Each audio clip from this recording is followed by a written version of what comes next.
خاطرات آقای دکتر خداداد فرمانفرمائیان 10 نوامبر 1982 در شهر کمبریج ماساچوست. مصاحبه کننده حبیب لاجوردی.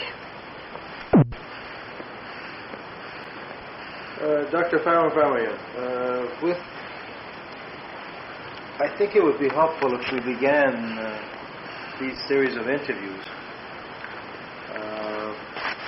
by asking you to say a little bit about your family background, about your father, about your childhood, and places where you went to primary school and high school, and then we can get to the beginning of your career in government in Iran. I was born on May 8th, 1928. And my father at the time was retired from all kinds of politics and so on, because it was after the advent of Reza Shah. You must remember he was already an old man anyway.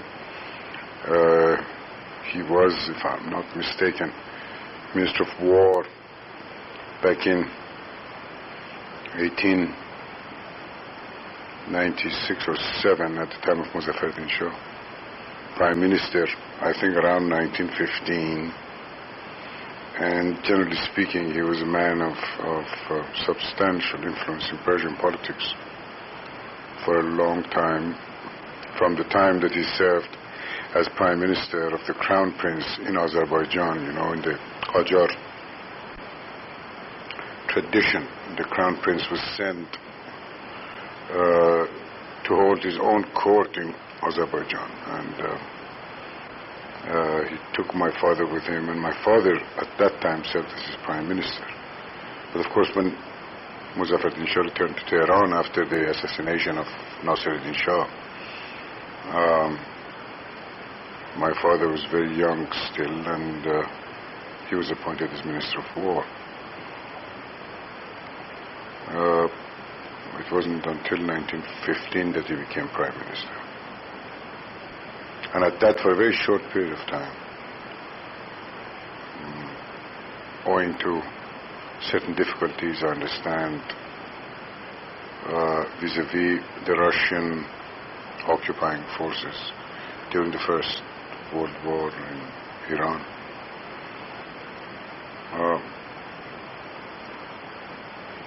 When I was born, Reza Shah was already 3 years had descended to the throne, and he was already the king. And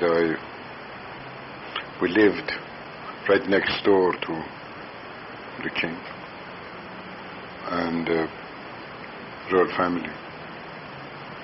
There are stories that What part of Tehran? this is you know, where Kakh and Sepah, let's say Pahlavi, Sepah, the coordinates are Pahlavi on one side, Sepah on the other side, and you go right to Bagh Shah. This whole property was my father's, and I'm told that, as a matter of fact, the land on which the Marble Palace was built and the Queen's Palace was built was a grant or a gift, if you wish, gratuitously from my father to Reza Shah at the time of his ascendance to the throne, or shortly after. We had a large compound, that's my memory, which really included the Kakh Avenue. Kakh Avenue was within our compound, as it were. Only subsequently it was separated and divided up. And my oldest brother tells me that he planted all those trees on Kakh Avenue. And the Pasteur Institute Pasteur was endowed by my father, which was to the north of Kakh, if you remember, to the North Far State. And he built a building. The first building was built by my father there. Well, all of us lived in that garden. My father at the time had 7 wives in my memory. And we all lived around this oval garden, if you will, in his own mansion or palace, if you wish, was separate from all of us on the top of the garden.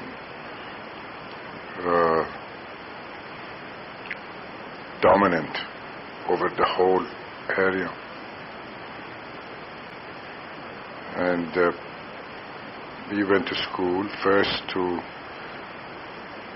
a school which is called Tarbiyat, which was again right next to us.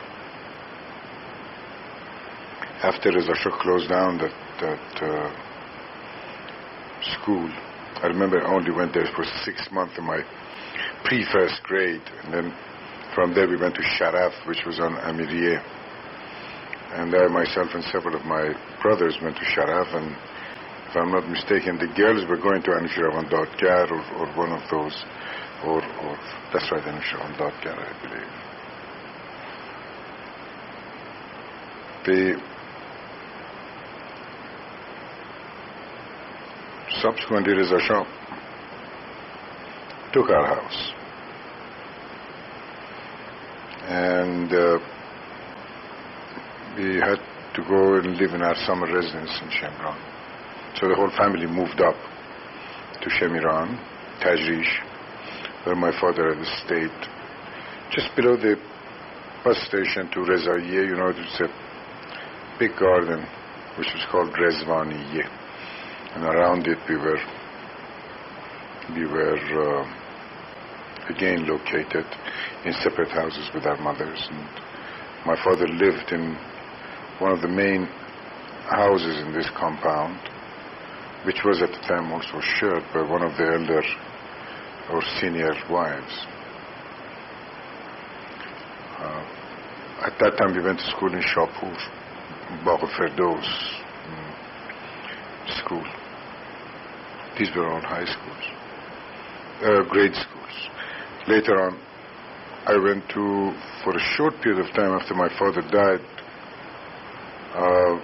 we moved to Tehran, and I went to Iran Shah for I guess a year, and then after that to Alborz College. From Alborz, this was during the war, from Alborz College, I think I'd finished second year, that's right, I never, second year of high school at Alborz, and on the basis of the will of my father, the guardians, who were at the time Haj Muhtashim Sultan Isfandiyari and Sadrul Ashraf, Jawad Saad, not Jawad, what was his first? Mohsen Saad, were our guardians, and also Mr. Farzin was another one, including my oldest brother. This was sort of a committee of guardians, if you wish. They all willed that we should be sent, according to the testament of my father, to Beirut to be educated, since Europe was at that time closed. This was 1943, I'm talking about. So, some of us, the younger ones, who didn't have an outlet to Europe, we went to Beirut, to the prep school of the American University of Beirut, or now, which was at the time called International College, prep or International College. Anyway, we were boarders there, and I think I stayed full 3 years, maybe a little more, just over 3 years. And in 1946, I graduated from high school of the preparatory school of the American University of Beirut. At that time, I returned to Iran, and I spent only about 2.5 months to 3 months in Tehran.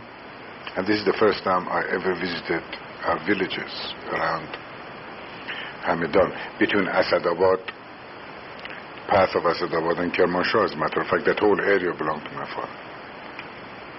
Large number of villages.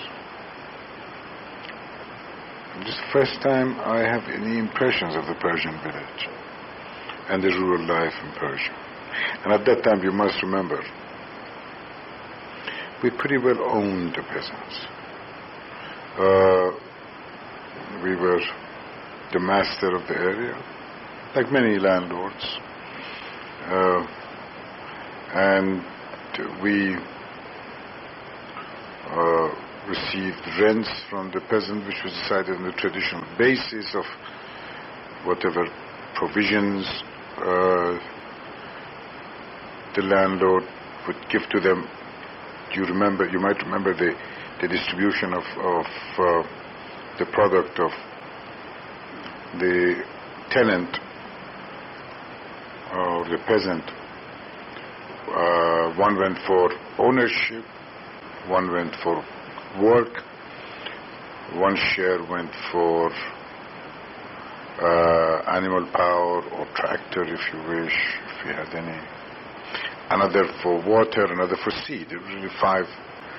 And although this practice differed in various parts of Iran, but this was, if I'm not mistaken, the practice that at the time prevailed in the area where we had our villages. We normally provided, well, the ownership was one, of course, and normally provided seeds, but many of the tenants had their own animal power, so that they could get one share for that and one share for their work. So the product was distributed 2/5 was given to the tenants and 3/5 to the landlord. There were other functions that the landlord provided as well. Now that I look back, and certainly after our experience with land reform, which I hope I'll have a chance to talk to you about, I have some reflections on the circumstances of the tenants at that time, as let's say compared with after land reform, it should be of some interest. Anyway, after that, the war was over and I could get a visa to England, so I went to England. In England, I went to a tutorial school to prepare myself to take my A-levels and enter the London University. I had a great tutor who was an Austrian. He taught me about Marx for the first time, very early age. I learned a bit about Marx, and he used to take me to Hampstead Heath on the top there, and he used to tell me, you know, this is where Marx used to sit and contemplate this dark, abysmal, urban center. And he said, certainly Marx had said it, that this was a wonderful place to see the working of the capitalistic society. And he used to beat it into my head that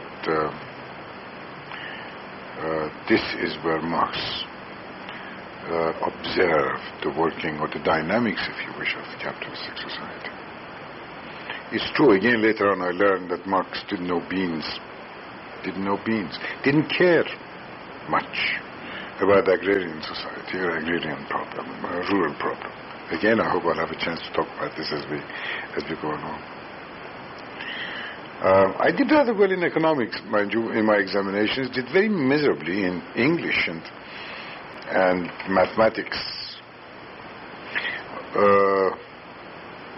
I'd left mathematics. I was probably the first student in the class in mathematics in my second year of high school. Somehow, in the third and fourth year, I was discouraged by a professor, special teacher, who wasn't very exciting. The second year teacher was very exciting. So I didn't do very well in mathematics, oddly enough. I should have done very well. English was understandable. At that time, all the veterans were coming back to schools, the competition was very stiff for London University, or Oxford for that matter. And I remember when I looked at the English examination, I was really totally appalled by my lack of knowledge and lack of reach to the subject matter. Surely I could speak English at that time. At the American University of Beirut, our subjects were all in English. And I learned a bit of English in terms of English literature, and my love was always English literature, and not economics, by the way. But when I faced that examination, interpretation of Shakespeare, passages, and so on, I did miserably. So I didn't do all that well in some of my courses. I did all right. I think if my memory helps me, I did all right in economics and geography somehow. Did poorly in mathematics and English. Following that, and perhaps other reasons, I don't think sheer rationalization. Other reasons for wanting to leave England. England was dark, dismal. In 1946-47, the years that I was there, we could hardly get a decent meal, and we were used to better standards. We had rations. As it were, once in a while, my sister, who was the ambassadress at that time, used to ask us over and to give us a meal once a week so that at least we got some protein into our system. But generally speaking, we lived on starch, potatoes and bread and so on. Very little proteins. I had at that time brothers in the United States. I don't know whether I said this or not, but by the way, when my father died, he was survived by 20 sons and 12 daughters. So when I talk about my brothers and sisters, but I know you're aware, but perhaps for the record I should say this. There were altogether 32 of us when he died. So they were dispersed all over the world. And in America, already I had some of my generation, if you wish, brothers and sisters who were just a year or 2 years or 3 years perhaps older. And I wrote to one of them who was going to Stanford. Mrs. Hafez, who is now a professor at Texas University, as you know, in Austin. And I asked him to register me at Stanford and send me the proper papers for visa and so on. But the letter reached him during summer vacation. At that time, he was chasing a girl in Greeley, Colorado, which boasted, and rightly so, a thing of a small college, which is a lovely place, where the father of the girl that he was chasing was a full professor at that time, and he had just gone with her to visit and stay for the summer. He received my letter there, and he just proceeded to register me at this little college, which was called at that time Colorado School of Education. It was a teacher's training college, actually. That's what it was, with a liberal arts program, a BA program. So I went there. But on my way, I remember I stopped. On my way, that is, after I crossed the Atlantic, I stopped in New York. Then I came up to Boston because I wanted to go to Harvard. I'd heard of Harvard, I went straight to a place which was called the Tower Center. And I asked who is in charge. I remember, and they told me there's a man called Edward S. Mason, who is the dean of the Tower Center. I said, I want to see him. And no one below him I would see. And I remember walking into his room when this man who sat in this big room behind this great desk looked at me. I'm sure he was amused by my very presence at that time. He talked to me about my background and so on, explained to him, and I said, I want to come to Harvard. He said, you know, you're already late. This is mid-September. You should have applied earlier. However, since you have already got an acceptance at this little college, I think that's fortuitous, and you ought to go there, because that will familiarize you with the way we do things in this country, and that slowly introduces you into our culture, into our civilization, to way of doing things. Later on, then you can apply to Harvard and come back to Harvard. I said, fine. And I proceeded to catch the train from New York, and I remember I went across to Denver, Colorado. Not Denver, straight to Greeley, as a matter of fact. The train went straight to Greeley. And I must tell you an anecdote, which is a part of my bringing up in the United States, part of my very important experience on that train. What happened, you must remember a boy of, I don't know, at that time I was 17 probably. A boy who... What year is this? This is September of 1947. I'm talking about. And the boy who hadn't seen much of the world,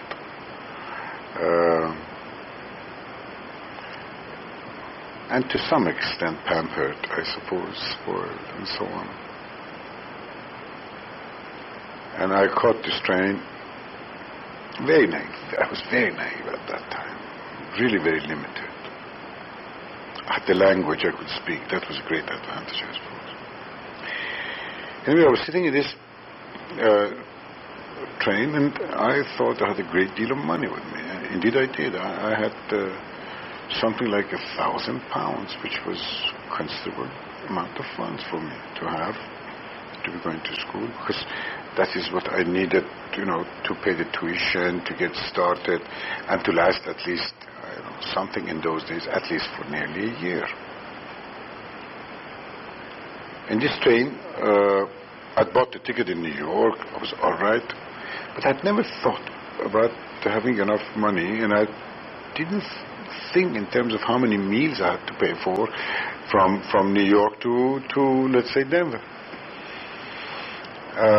I finally noticed that there was no more money to pay for my food, and I got concerned about this and approached a gentleman who was sitting next to me in one of these cars which had a bar and a club cars. And I talked to him. I was very polite with him, and I found out that he was a salesman. He sold, I guess, laundry machines. That's what it is. And he was going to Chicago, and we were going to Chicago. I had already found that we would be arriving in Chicago on Sunday, and when I had presented my traveler's checks, which were in pounds, in the train, nobody would accept it. And they said, you have to go to bank in Chicago. And we were arriving on Sunday in Chicago, and I knew that by the time I get to Denver, I'll be starving. So I thought of this problem to this fellow who was sitting next to me, and I showed him my money. So he just put his hand in his pocket, and if I'm not mistaken, he gave me 2 $20 bills, which was a considerable amount of money in those days for a man to give to another whom he didn't know at all. At that, a very young fellow who, after all, had not seen much of the world and could not have been trusted to be perhaps a man of his words. And he said, when you get to school, send me back this money. I was pleasantly shocked, of course. And you must know that when I got off the train, the first thing I did, I exchanged some money at the local bank. And I put these two bills with a long letter of thanks to this person who was living in Chicago. You know, that gave me something about Americans, told me something about Americans, this openness, this trust, this type of relationship. I saw that type of behavior many more times later. Anyway, I stayed in Greeley, Colorado. I did rather well. To be very honest with you, I was doing extremely well without even going to classes. I mean, I found that things were rather elementary for me in several subjects, certainly in economics that I was taking. It was superior. And soon enough,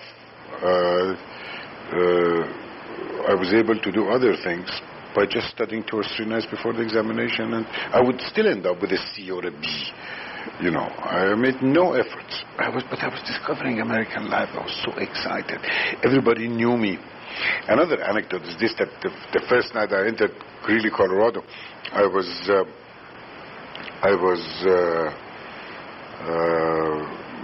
told that first night was the night for students to organize themselves in terms of fraternities and sororities and an independent association, student independent association. So being what I was, I chose to go to the Independent Student Association. I liked that word, independent, you know. And this was very important to me. And I sat right in the front there. I was very proud. I was shy at all. I sat right in the front, and there must have been, I don't exaggerate, 500 students in that hall.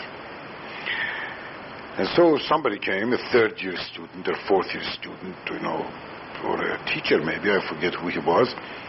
And the first thing he said, all right, one by one, introduce yourselves.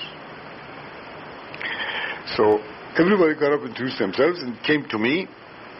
I was in the first row, and I decided to, you know, sort of make my mark there and then. I got up and said, and I used my middle names, which I never use. Really, as you know, in Persian, we don't have middle names in that sense. But I still insisted on sort of leaving an imprint. So I got up and said, my name is Khudadad Abdul Hussein Firuz Farmanfrmائیان. You must remember, Abdul Hussein was my father's name, and Firuz is my grandfather's name. And I used that.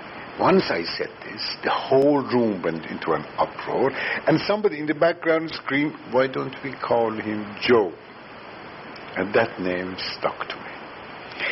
From there on, literally, more than half of the school, of course there were only, about 1,500, 2,000 students maximum at that college, knew me by Joe, and I became a very popular person, which helped a great deal. You know, I suddenly, this helped me to sort of cut into this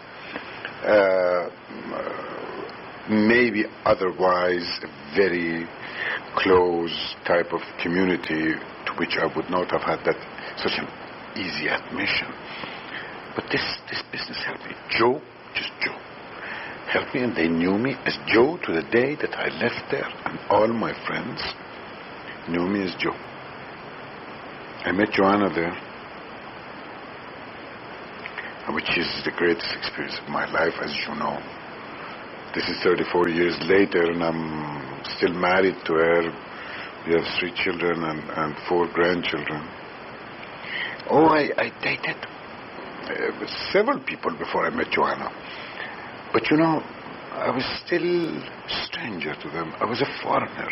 This attitude was there. Don't forget, this is a farming community, and so on. And they must have thought of me as a wetback, as a Mexican wetback. After all, I was dark hair, and so on. I was strange to them, although I sported around big cars, Lincoln Continental, and that sort of thing, you know. That maybe still scared them more, and made them more suspicious of me. So I used to take girls out, and after weeks of having courted her, I'd still end up at the end of the night kissing them on the cheek, you know, and I couldn't go any further beyond that. The first person, the first girl that is, that treated me like a human being was Joanna. And I think it took 4 or 5 weeks before we were married. This was. I left her. I left to go to Stanford because by that time, by the way, my application had been sent to Stanford. It was approved, and I felt this college was too small for me, and so on. And I wanted to really go to another university with higher standards, more fame, etc. As you know, names meant so much to us throughout those days. So I left him. I said goodbye to Joanna, and I left. But I couldn't stay in Stanford. I missed her so much. I returned. This was the academic year? Yeah, this is just before the academic year in. Next year, 4 years. In Stanford had started. I'd left about 3 weeks in advance of the academic year at Stanford. So let's say in August, early August, I'd left, and I'd said goodbye, and Joanna had said goodbye to me without, too much fanfare and too much concern and so on. And I returned. And I remember distinctly, I just missed her so much. And I just said to myself, I must return back to Colorado again. So I drove. She informed me that she missed me too. We were married by a judge. Nobody on her side of the family was present. The only one who was present from my side of the family was Cyrus, my youngest brother, my younger brother, who signed my marriage certificate, and we needed another witness, and the clerk of the court became the other witness. At this time, Joanna was pregnant. Now, it may have been, she was probably pregnant before we were married. I said, well, you better wait here until I go and make arrangements for a home or something in Stanford. She stayed with her parents. And I went to Stanford and checked into a dormitory, which was these old concept halls. Mind you, again, at this time I was probably 19 or so, and the pressure of when I faced the academic requirements at Stanford, the first time I saw the reading lists of these various courses, I was shocked. And also the fact that I had a wife who was pregnant. And slowly the whole thing began to sink in me that, my God, I had such responsibility, and I was facing a big change in my life. Suddenly I'm married, I have a child, and I'm facing all these hard studies that I have to carry out. And I remember one night I was sleeping in this concert halls, and I developed a tremendous pain. During the day, I had met some Persians, and I hardly knew their names. There were only 3 or 4 Persians at Stanford. One of them happened to be in the concert hall near to me, I had learned. So in the middle of the night, about 2 o'clock in the morning, I hold my tummy and go to his room and bang at his door. The poor man was sound asleep. Comes to the door. He says, he was scared also. What's happening?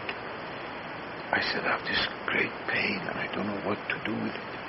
He said, you come and lie down on my bed. I'm going to call the doctor. And so he goes to the phone and calls the doctor. The doctor comes immediately, gives me pain. The rest of the night, gives me some pills. The rest of the night, I slept on his bed. You know who this man was? This is Reza Moqaddam, who became my closest friend ever since, and remained so, and we became such close colleagues later on in years. Well, Stanford was a very exciting place. My first child was born there. I received my BA, Master's, and I did a year of PhD work.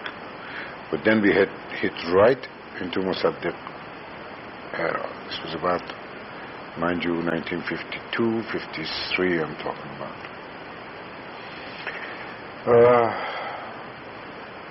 I had my memories of Stanford in terms of especially individuals who were great men, great names. These people who remain in my mind. Again, the nicest, probably the most sympathetic teacher to me was an old man who was called Fagan, who taught fiscal policy. And I was doing extremely well in his courses. And he appointed me as his assistant on fiscal policy. Another great name that is known throughout the world was Edward Stone Shaw, who taught monetary theory. Still another great name, who was one of the most best-known Marxists, was Paul Baran, who liked me very much, and they often accused me of being a playboy because apparently I didn't do as much reading as he wanted me to. He himself was as sloppy as they come, but such a great and brilliant person, such a brain, and I did extremely well by his courses also. Professor Skitovsky, who was in microeconomics, had already established such great name, and certainly at the time that we were at Stanford, his welfare economics came out. Professor Arrow, who subsequently became a Nobel Prize winner, Professor Abramovitz, who was in business cycles, Professor Reeder, who had done already great contributions in the theory of oligopoly. Great department, great collection of men, and that experience I've never forgotten. I think for the little economics that I might know, I really principally owe it to those years at Stanford. There was the hardcore of my learning in terms of higher learning, let's put it that way. But Stanford has its other aspects also. We couldn't get money from Iran. Joanna got a job with the Stanford Research Institute, which was at that time an incipient institution and had just started. And she was doing extremely well because she received a salary which was 3 times the amount of money that I would receive on a monthly basis from Iran. We lived in Quonset halls again. These Quonset halls were left to Stanford by the army due to previous camps. And Tanya, while Joanna worked at the ripe old age of 14 months, was put in a nursery. I would go to school, Joanna would go to work. Anyway, when I received my master's, I thought about, and I received my master's when I was, that is formally, year 53, but I had already finished my coursework for master's and I was on my way taking courses on PhD. I went, I took a bus to go around the United States looking for a job because of this situation with Mossadegh during Mossadegh period. And I remember I went to World Bank, I went to United Nations, I interviewed people and so on. And on my way, I stopped at the University of Colorado where I had a brother. Cyrus was taking physics at the University of Colorado. And I went to the Department of Economics and I interviewed them and told them that I only have a few more courses to take for my PhD. Could I have a job? While I finish my residency requirements here? Could I have a job, research job, teaching job, whatever you have? Subsequently, when I went to New York and so on, returned, they informed me that they would give me a job. They would give me also a scholarship for the cost of the university. And I became an assistant, and I also taught a course at the extension of the University of Colorado.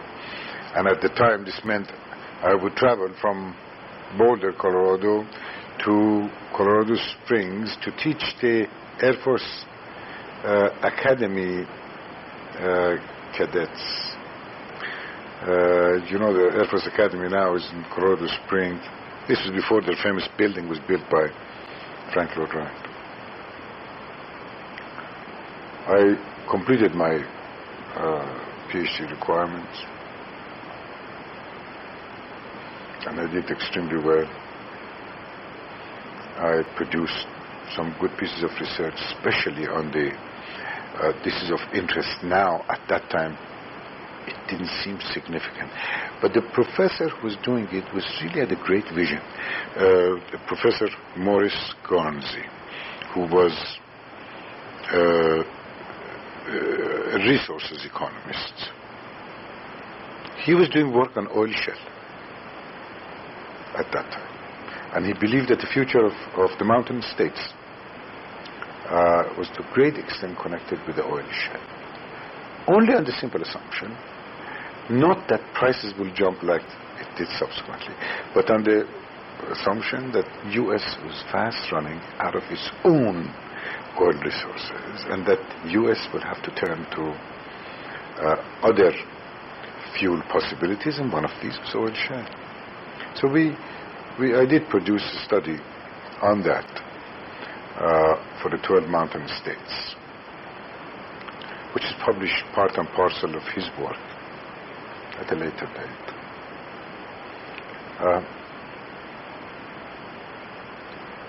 When I did my took my PhD exams and completed, I again started looking for a job, and that was, I told Professor Garnsey, who was a Harvard graduate, many friends at Harvard University and so on.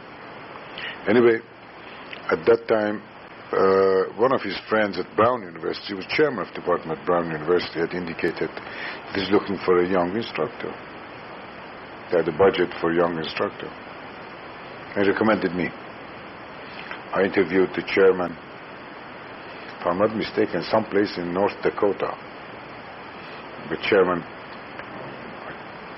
they paid for it, and I went interviewed, and they hired me. So in '53 I came to Brown University as instructor in economics. Stayed at Brown for 2 years, and in summers I used to go back to University of Colorado as visiting lecturer. I taught simply intermediate economics, principles of economics, that sort of thing. And I loved it. Then I learned about Harvard Center for Middle Eastern Studies being opened up at that time. And so I wrote to Harvard and said that I want to enter to become a fellow at the center. I interviewed them. Kid had not yet arrived. Dick Fry was there. At the time, the committee for the center, it was established a committee, it was under Mason, Langer, the historian, and Vasily Leontiev. But of course, later on, Gibb was added to it. And anyway, it was under the general chairmanship of the Dean of Litaur.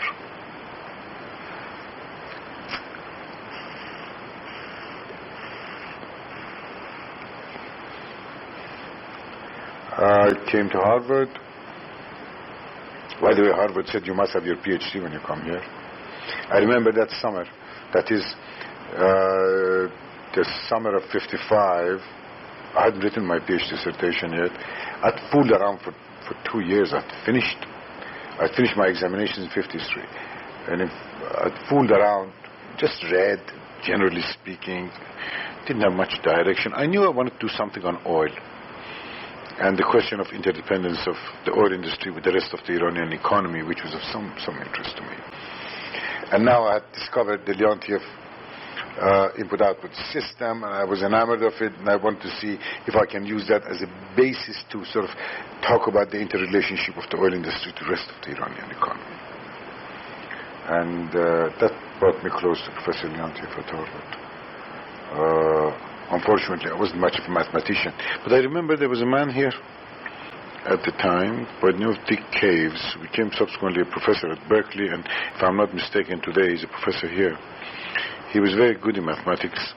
He helped me a great deal with my equations and so on, but God knows we didn't have enough information to build up the coefficients, inter-industry coefficients for the Leontief system. Anyway, that summer of 55, I came and sat in one room here that they gave me at the center.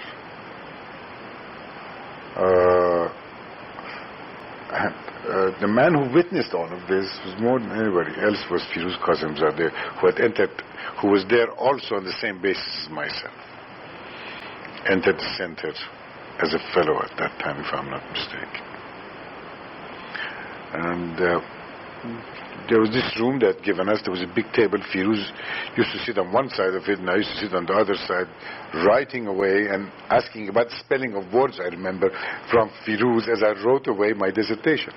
You will never believe this, that I did it in 6 weeks. My whole dissertation. And of course, that you may not believe either, that I haven't read it since.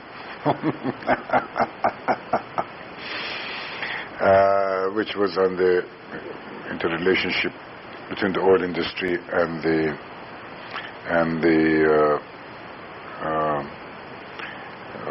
Iranian economy. My contention was very simple. My contention was that distribution of gains between the investor,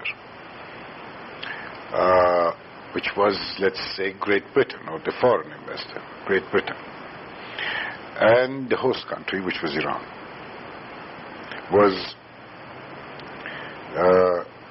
so unfair. And that I could sustain very easily. Another contention was that oil industry was by nature an insulated industry. It didn't have too much of forward and backward linkage, if you wish.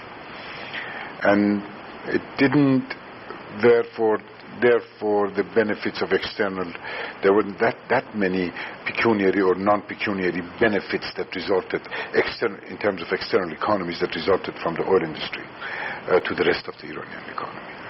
I contended that in fact what the oil industry was no more than an outpost of the British economy in Iran. That I sustained. That much I could sustain. Where I failed was to quantify some of these relationships by using the model, the Leontief model. Anyway, at Harvard, we had a great time. I asked Professor Leontief to arrange a grant for me to go to Iran to look into the subject of my dissertation deeper, to see if I can develop a simple matrices for Iran, 6-7 sectors, if you wish, agriculture, industry, perhaps industry divided into 2 or 3 subsectors, including oil industry, services, international exports and imports, and so on. He did arrange for a grant. He gave me a grant. I went to Iran, took Joanna. That was my first visit again after 11 years, 1957. And I went around Iran, talked at length to old people, tried to collect the data from Ministry of Industries and Mines, I remember. They really didn't have anything. The oil industry had a lot, but they wouldn't give it to me. This was true. And later on, in fact, I faced them with this. When I was government, an officer in the government of Iran, a high-level officer in the government of Iran, I still couldn't get the data that I wanted from them to build up, to show quantitatively this relationship between the oil industry and the rest of the Iranian economy. I returned to Harvard. So the 2 academic year, 55-57, I stayed here. wrote an article which was published in the Explorations in Entrepreneurial History, I remember, which was at the time edited by Carl Kaisen, who had taken over from Professor Cole, a great name at Harvard, historian. And the article was called Social Change and Economic Behavior in Iran, which was a small article, but it was a result of my observations of that trip to that country, Iran. From there I went to,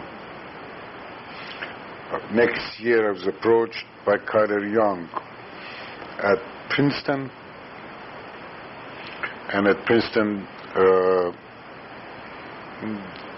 they told me they keep on losing their economists. The economist who comes for joint, it was always a joint appointment. Even at Harvard, it was a joint appointment. But there I went on a tenure track, if you wish.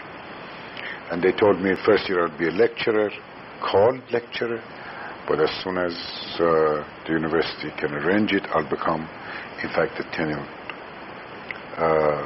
associate professor, I suppose, and later on professor. And I accepted, went to Princeton, and started at Princeton fall of 1957.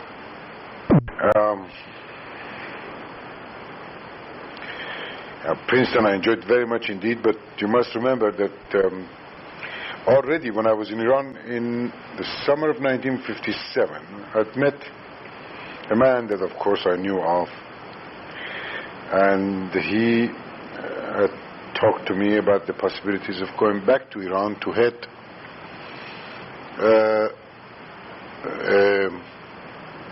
very important office in the plan organization of Iran. The man was Ibtihaj, who became a central figure in my life after I first met him. Of course, I told him of my problem, having just entered Princeton, and I am under contract with Princeton. I did not want to break that contract unilaterally.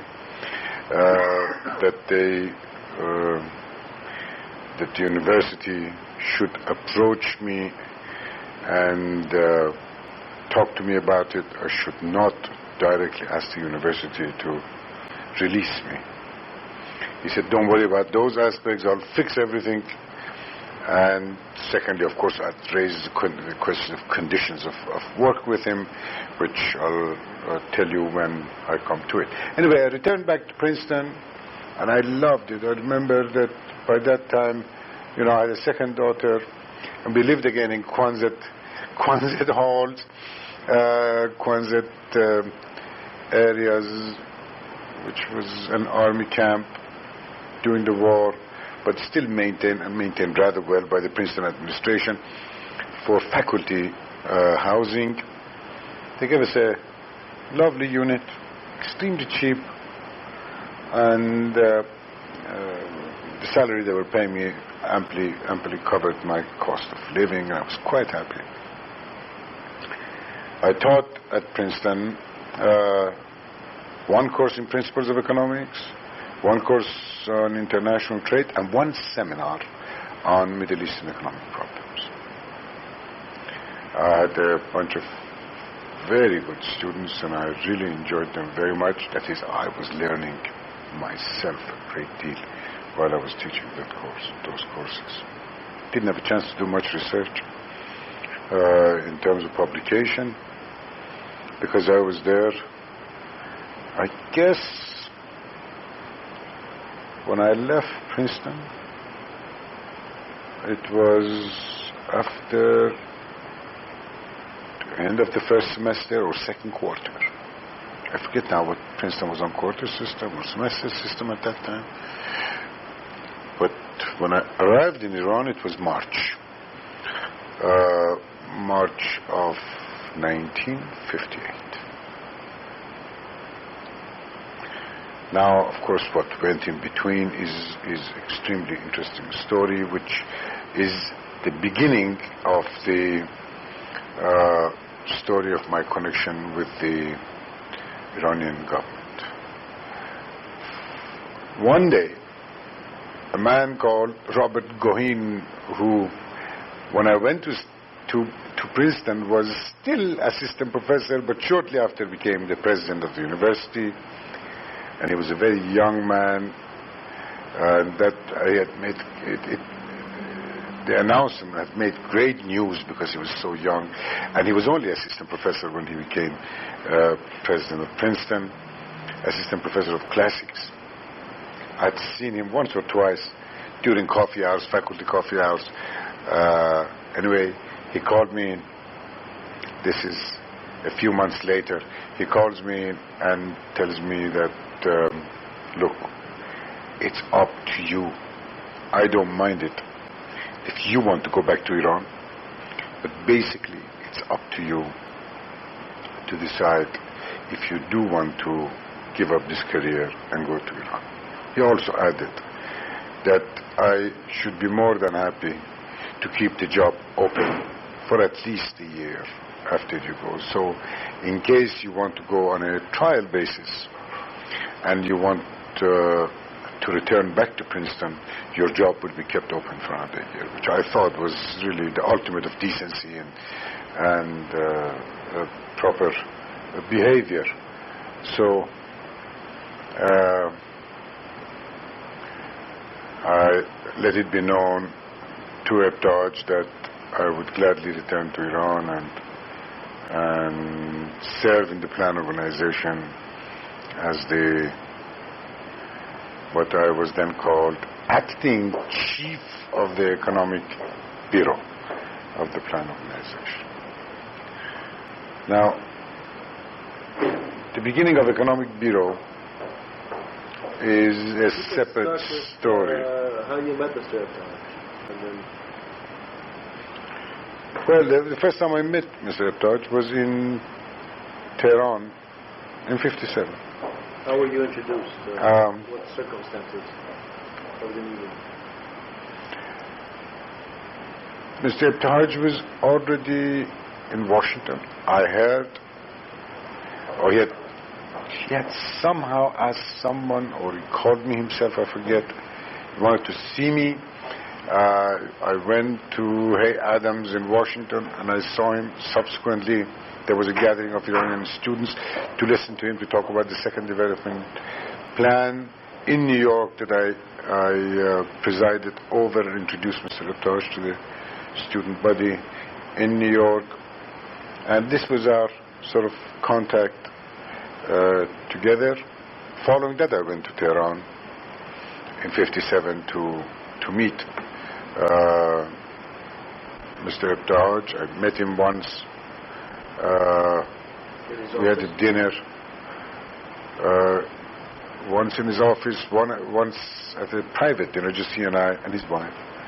And a third time at a gathering, which a party that he was giving for, if I'm not mistaken, Ken Iverson, who was at the time the head of Ford Foundation in the Middle East or in Iran. You know, he represented Ford Foundation in the Middle East or Iran. And during these times, he introduced me to these people and saying that this is the person I have in mind to start the economic bureau. I had not accepted, and he had not formally offered it to me at that time, because I didn't know the conditions. Oh, he mentioned that you would give me a home, you would give me a car, he would give me substantial salary. But he also indicated this problem of the salary differential, which was a big problem. I mean, after all, this was a government agency. And if he arranged even to pay me much higher salary than the usual head of department or chief of a bureau would receive, he would have had a great deal of difficulty. A problem which was subsequently solved, not with inconsiderable unhappy consequences, about which, of course, I've written quite a bit, and it was an important question to the administration plan organization. Well, later on when I was in Princeton, I simply received this,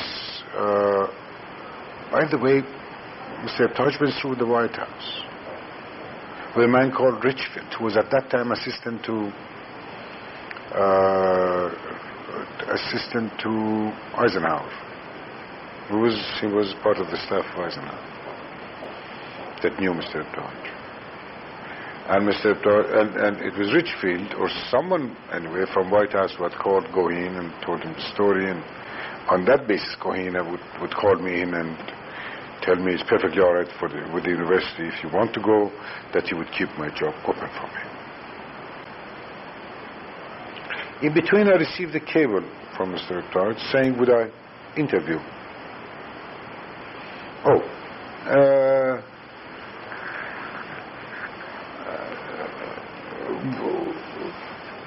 What do I think? Not would I interview.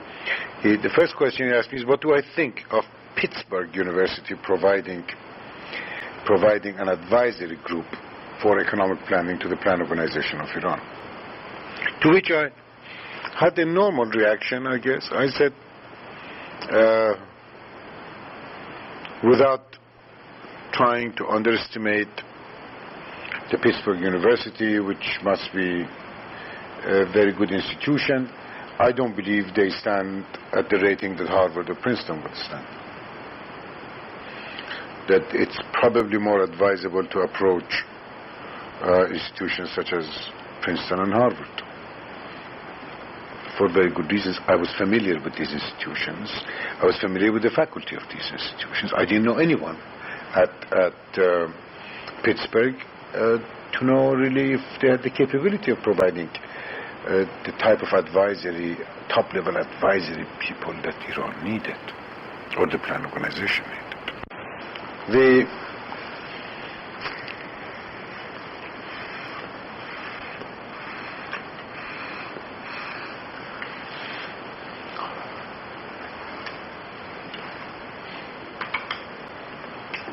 My recommendation was that either one of those two. So Mr. Taj asked me to, and I named, I said, look, Princeton are these people that I can talk to if you wish, and at Harvard I think you should approach Professor Edward Mason, who is the Dean of the Tower and who had already begun a program of this sort with the Harvard Advisory Group in Pakistan. I don't know, 6 months prior to all of this, I guess. And Eptot said, all right, proceed with Princeton. I proceeded with Princeton. Lester Chandler, at the time, a very well-known economist, was the chairman of the department, and Professor Jacob Weiner, again another great name, in international trade, was at Princeton. Kuznets was at Princeton. And there was a faculty meeting on this. And I attended the faculty meeting. They, generally speaking, were of the mind that Princeton Department of Economics was too small to be able to handle such a job of providing backstopping an advisory group to Iran. In fact, they recommended to me that we should turn to Harvard. I immediately reflected this to Mr. Ibtihaj, and I said that I think you should directly approach Professor Mason at Harvard. And he did. And that begins my great respect for this man, in spite of what seemingly is his character. I'll come to this, of course, at length in a later moment during these interviews.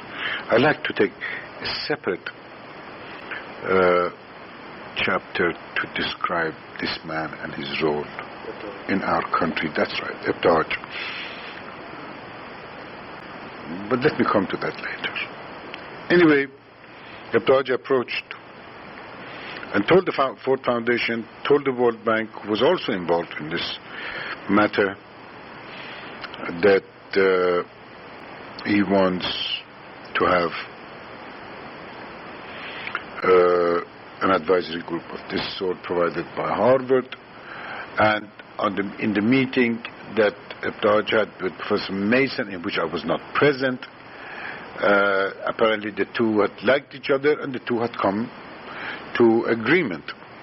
Seemingly the conditions that were put was that the people that Harvard will send will be advisors to Mr. Dodge, that however Ed Mason wanted to have freedom of choosing the head of this advisory group. Of course, he will submit the various individuals for the approval of Mr. Dodge, but he wanted to have his freedom of choice.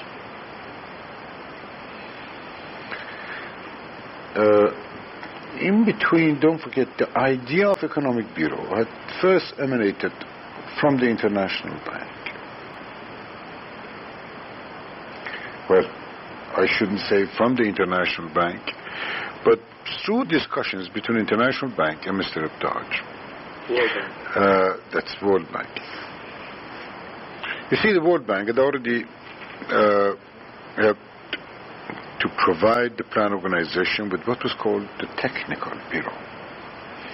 Now the question was, on the basis of the various missions of the World Bank which had come to Iran, they found the need for having an economic advisory group also.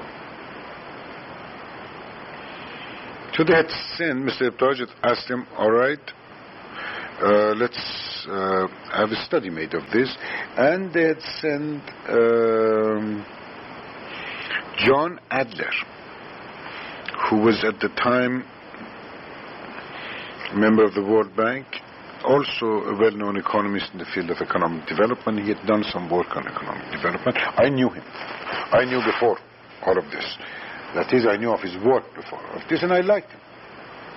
John Adler had gone to Iran, studied the problem, had written a report for the Ford Foundation, for the World Bank, for the Ford Foundation to finance and the World Bank, in which the one point which was outstanding about John Adler's report was that he recommended that the head of Economic Bureau should be a foreigner.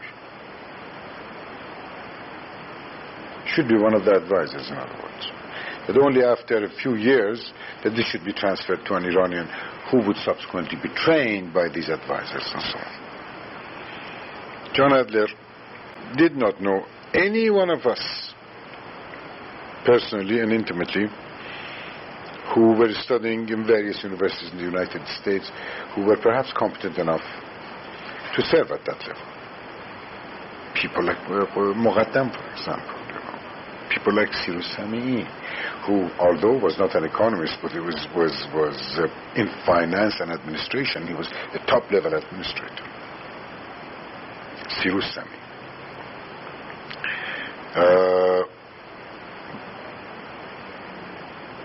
That report was turned over to Ford Foundation, the World Bank, and Mr. Dodge, as well as later on to Ed Mason, of course. And the whole wisdom, and this was raised with me in Tehran when I met Mr. Dodge and so on, I deeply and sharply questioned the wisdom of this approach. And again, I must say that I felt from the very beginning that Dodge's sympathy was on my side rather than on John Adler's side in this connection. Although he was listening, this was his listening period. He had not taken any basic decisions yet. On the basis of that, and here is an interesting phenomenon, and shows some of the wisdom, perhaps, of Dodge. Another economist of the World Bank was sent to Iran as a potential head of the Economic Bureau. His name was John de Wilda. John de Wilda was a good man. I knew again, I'd met again. He had come and talked to me in Princeton, and then subsequently went to Iran. presumably, from the first minute he met Ibtihaj, there was so much friction, and he had so much problem with Ibtihaj, that on his way back to Washington from Beirut, he wrote me a letter and said, I cannot stand this strain. It's very interesting. He said, I can never accept a job like that. I don't know. It's too much to say that this was... Ibtihaj's heart was not with having a foreigner as the head of the advisory group. Maybe it was. Having known him, I know he's outspoken, but at times I know he can control his emotions also. He could have accepted the man. The man was academically first class. He had experiences. He was a good man. John de Wilder, I knew he was a good man. But he couldn't take the strain. So the name of a third man was submitted to Mr. Ibtihaj by Mr. Mason. This time, a man called Kenneth Hansen. Mr. Ibtihaj, and this is what I say, and I want to defend him again, sends me a cable. He says, I cannot accept Mr. Hansen without an interview, so I'm appointing you to interview him and let me know your view. Just like that. Mind you, at this time, I have not accepted to become anything. But he was putting his hooks into me on the one side. On the other side, he was playing his game absolutely right. Proper. So Mr. Hansen comes down. Oh, Mr. Ibtihaj says in his cable, I remember distinctly, I have written this, I have this all in written form. I wrote it 20 years ago, as I told you.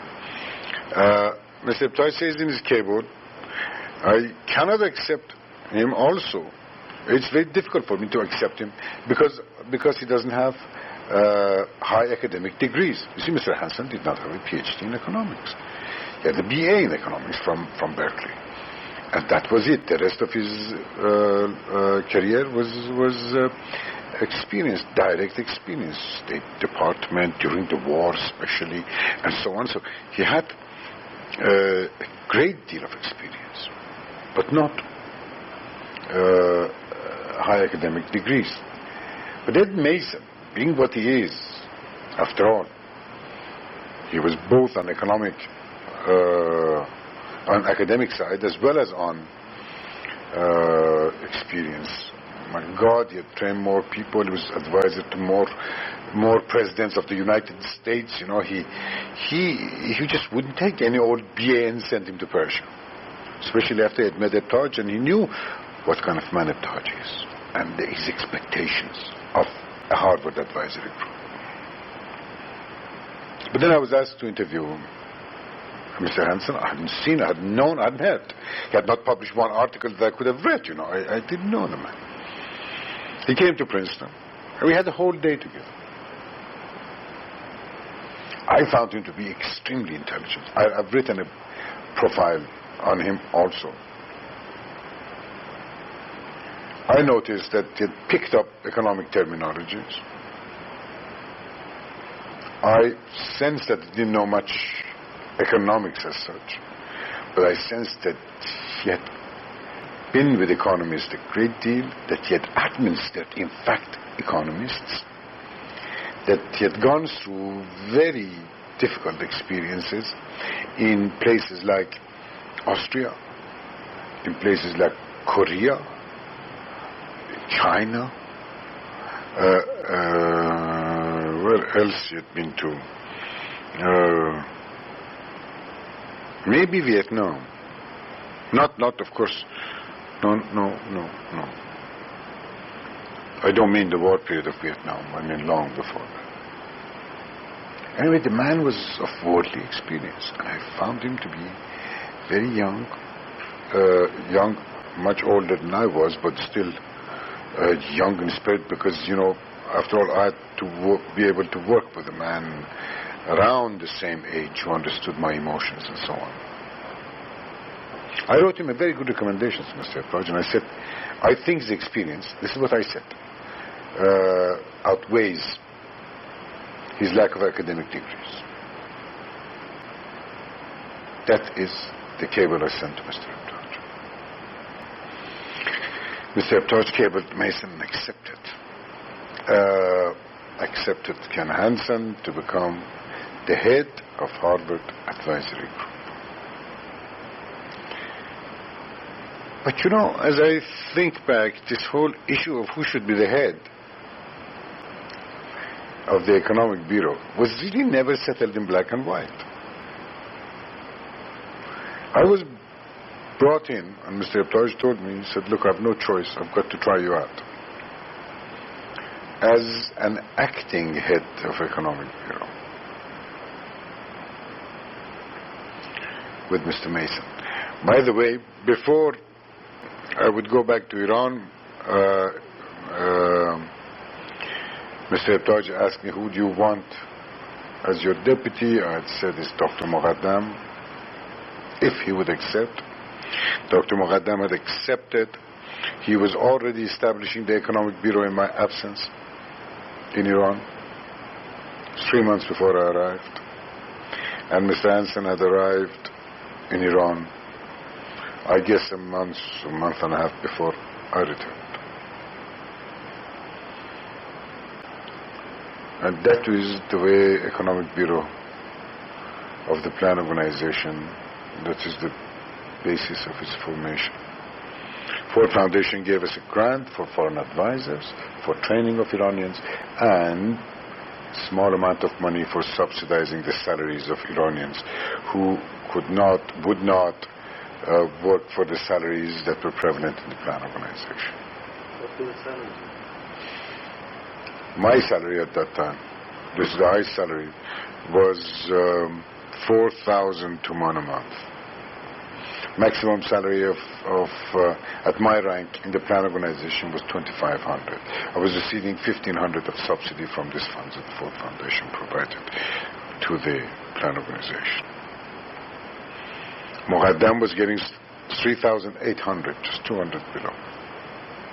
Same way, Muqaddam was receiving a substantial amount from them. Right down the line, everybody was a PhD. Don't forget, these were the PhDs. Who were these people who were working?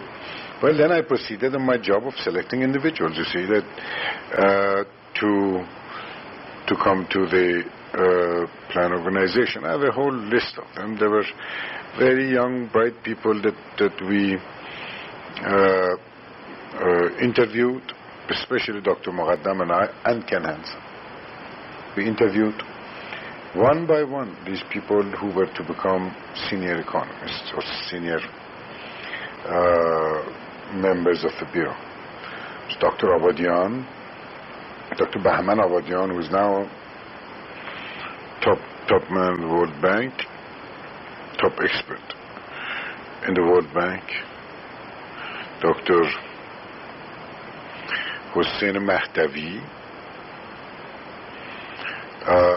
Dr. Mustafa Elm, Dr. Farhad Qahraman,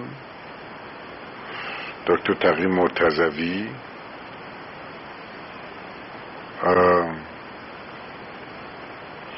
I have the list of all these people someplace. Rasul Bakhtiar, who joined a little later. Dr. Pur Abbas.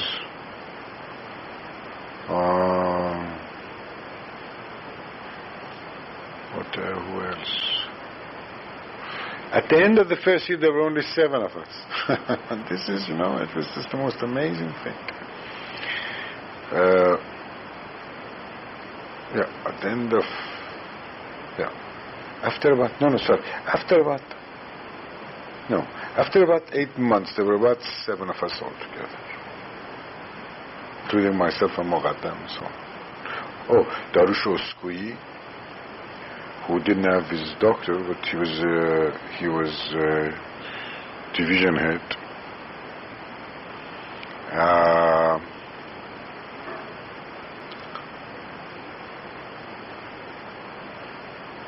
Dr. Rasikh, Shapur Rasikh was another one. They come to me slowly. And then we began to hire at a lower level, of course, than just people who were to be senior members. If I'm not mistaken, I was wrong at the beginning. I think by about 8 months we had 7. By the end of the year, 1 full year, we had 14 people. So all of this, I mean, the way I talk about it, it was very difficult to find Iranians who were being trained as economists. And we were looking for economists. We weren't looking for sort of softies, if you wish. And I have reasoned here, when some people accuse me of being prejudiced in favor of sort of Anglo-Saxon educated people, I have reasoned that from the curriculum or from the knowledge I had about, let's say, German training or French training, these people were not the hard type of economists and planners that one wanted. They were in this sort of general area of history, sociology, economics, this type of thing. Or what I referred to, at least in those days,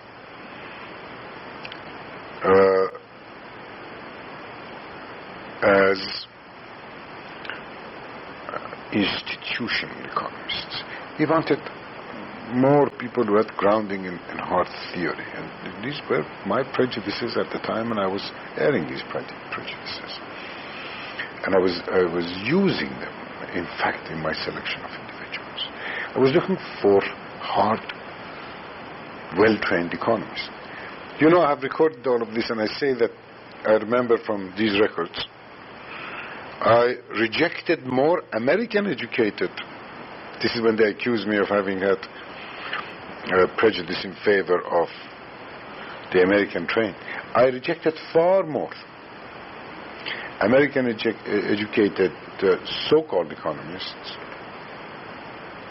than I ever rejected European-trained individuals. So the prejudice wasn't so much with regard to where they were trained as with the curriculum, as with the transcript of courses, in fact, that I looked. I was looking for price theory, I was looking for employment theory, I was looking for international trade, I was looking for mathematics, I was looking for econometrics. You know, this is what I was looking for in their background, because I wanted them to become an expert, to begin to develop. I was looking for a statistician, hard statistician. Not a one statistician that I remember, among all the European trained at that time, that came to me. Oh, Dr. Ghazelbash, Abbas Ghazelbash, was another one who was agriculture statistics, if you wish, also. Who is at United Nations now. These people were the best we could find in those days, there's no doubt. Ashrafi, Jamshid Ashrafi, who didn't have his PhD, but I hired him on condition of getting his PhD, and subsequently I sent him with a grant to get his PhD. I'm not sure whether he ever did. He was a very sharp mind, but maybe he was too lazy or too undisciplined to sit down and finish this. You know, these people who finish their coursework and then forever they walk around talking about their dissertation and so on. I don't remember if Jamshid ever received his PhD. I'm not sure even to this date. But what was important, that we were all being trained in the economic bureau in the most disciplined way that you have ever known. It was a combination of going to school and at the same time coming at 8 in the morning and leaving very often at 10 at night. The force of deadlines that were put before every one of us, and it all came from Abraham, don't forget this, that man. Within 6 months he had loaded us with so many requests for advice, evaluation, judgment, study, that 3 times the number of people would not have been able to do it. Can you think of some of those Oh yes, I've got all the specific topics. In the first week he threw at me the whole question of steel mill, building of steel mill in Iran. Had already talked to the Germans, made a protocol with the Germans with their heart. Made a protocol, but about Germans. The only one basic question he had put into the protocol was that the Germans would invest 20%, Iranians 80%. And Germans had accepted. So now that we arrived there, German first study had been prepared and sent to us. Asked us to look into it. And all he said to me, I remember, he said, I don't want you to go in every detail of it. Just look at the financial figures and so on. And I remember I signed Mahdavi, who was at the time in my industry section, under Dr. Muqaddam, and Jim Baldwin, who was the advisor to industry. Mr. Hansen and myself were also, of course, in it, but we let the thing sort of develop from underneath. And some excellent studies came up. Hussein was first class. I'll say that to the end of my day about him, although he got so mixed up with his politics, unfortunately, or fortunately, I don't know, but Iran lost him for all these 25 years, and that is the only lamentation I have, not about his politics so much as the fact that Iran lost him. He would have been a refreshing influence if he had remained in Iran, just like Muqaddam was always. Anyway, he produced a first-class study, and as a matter of strategy, we simply pointed out one thing, underlined it hard, in the presence of all Mr. Ebtaj's advisors, including Technical Bureau, who had gone to Germany and already were negotiating technical aspects of the development of this, if I'm not mistaken, $300 million at the time investment undertaking.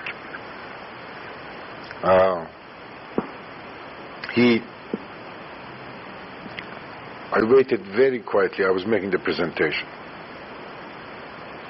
They all said, this is fine, this is fine, this is fine. They were going through almost a checklist for Mr. Ebtaj. He had a way of wanting to see if everything was all right. Until they came to the point of this 80% Iranian investment, 20% Germans.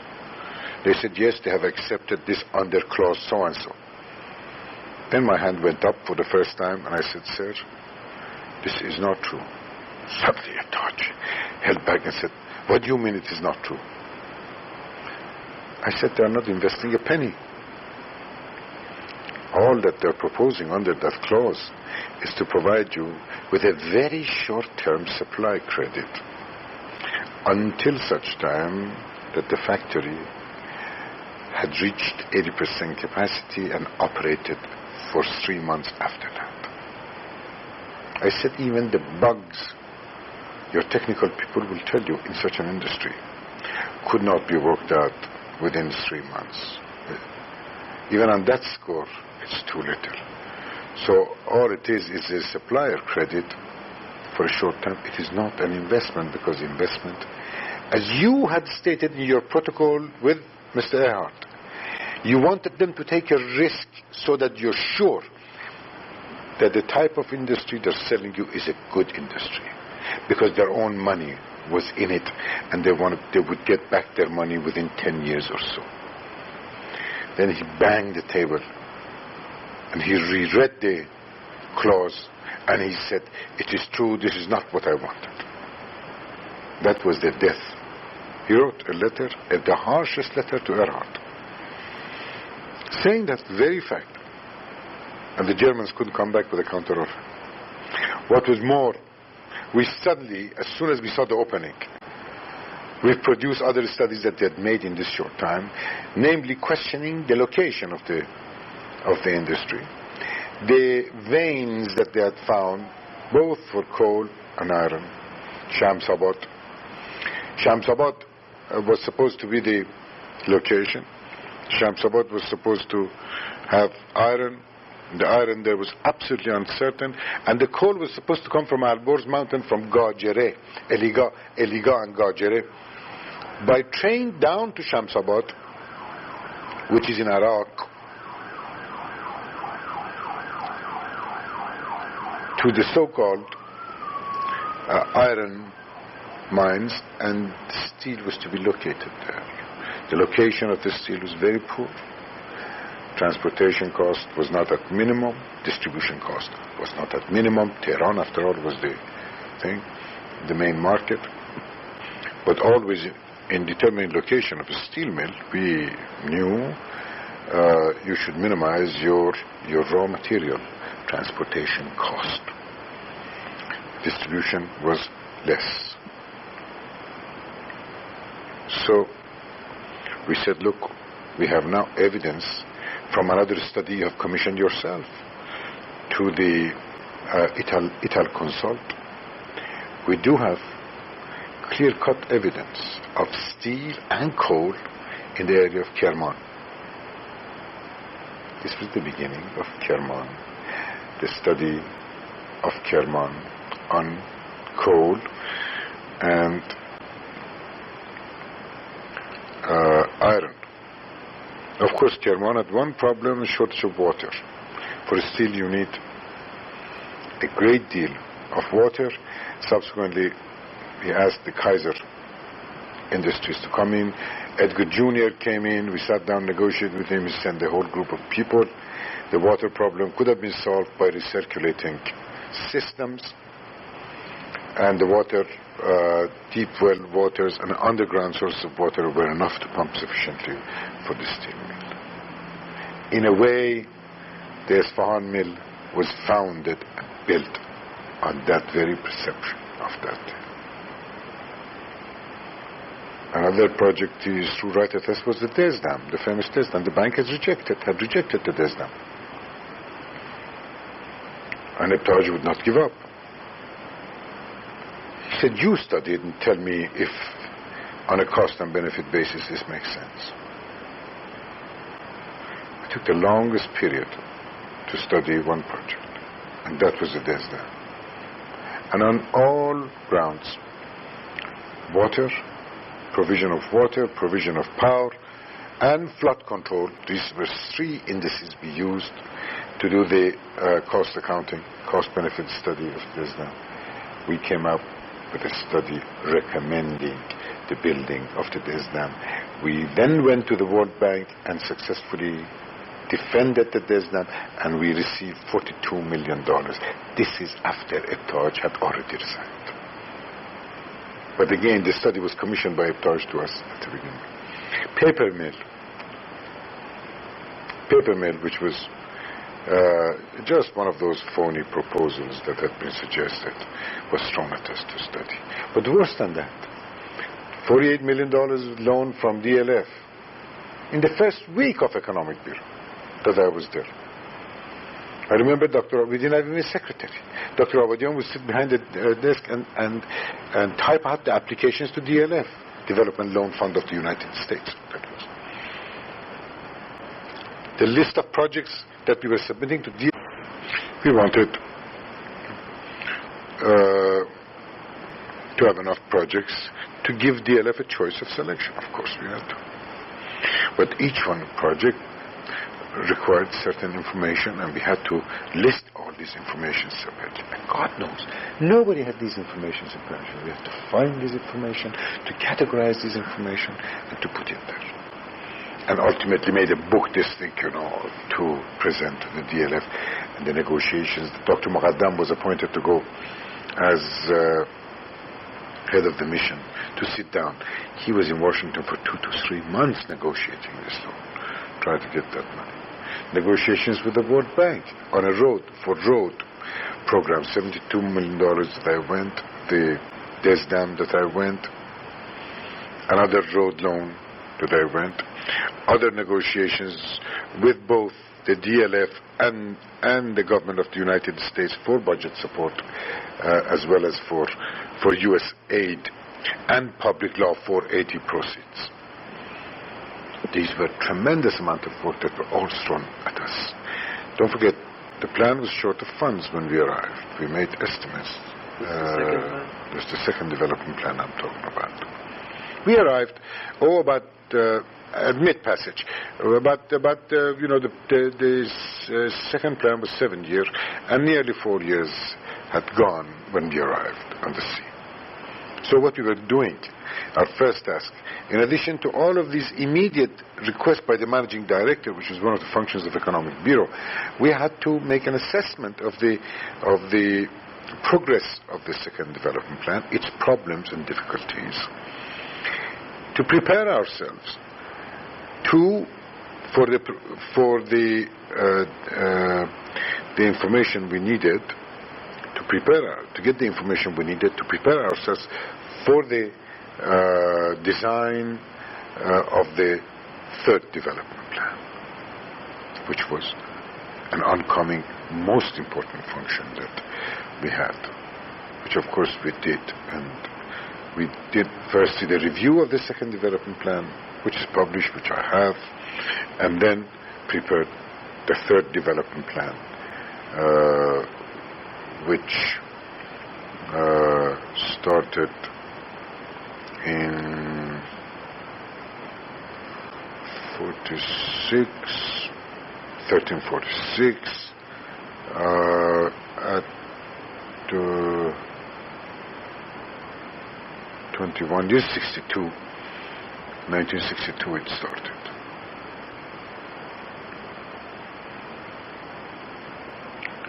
The job in the meantime of getting ourselves familiarized with Iran by way of sending everybody in the Economic Bureau to the countryside. Not only that, but with some of the planning machineries around us, such as Pakistan, such as India particularly, Turkey. We send the members of Economic Bureau, as well as the foreign advisors, to familiarize themselves with not only the various regions, various towns, but also with the various industries, agricultural projects, agricultural programs, river basin developments, all of these, also to collect all the information they could to make an assessment of the progress of the second development plan and where we ought to be going with regard to third development plan. Well, this is all done. It's a matter of record. These studies are available. The philosophy of the times. We were all enamored of growth, economic growth. It wasn't that we were unaware of the necessity of improving as soon as possible the living standards of the masses. In fact, when you read the document of the third plan, it's very clear that we talk about this as the ultimate goal. But we do, however, talk about, unless you have growth, you cannot have distribution. So questions of income distribution, questions of equity, if you will, did not play a very prominent role in our thinking. Growth played a very prominent role in our thinking, which is a very important subject this day and age, when we now, I myself am among those people, look back and say we should have perhaps paid more attention from the beginning to this whole question of income distribution. We did to some extent, that is in terms of land reform. The Economic Bureau was the stronghold of the proposal for land reform. Many times we were admonished for talking too much about that subject and pushing that subject too hard. But we said in so many words, you can't develop the country without land reform. It's published. It's there. Also, we talked about decentralization of the government apparatus, regionalization, localization of decision making. In so many words, we talked about that. We talked about social welfare programs, such as provision of water. The second plan had already started, embarked on a major program for providing sewage system, water system, electricity to something like 170, 200, if I'm not mistaken, little towns and little cities. And that was a successful program. It did, especially water. We sustained and supported such programs as anti-malaria, which was again one of the most successful programs, which had started before us. Remember, it started at the time of Mossadegh, if you wish. But still, we had areas to stamp out, and it had continued under the second 7-year plan very successfully.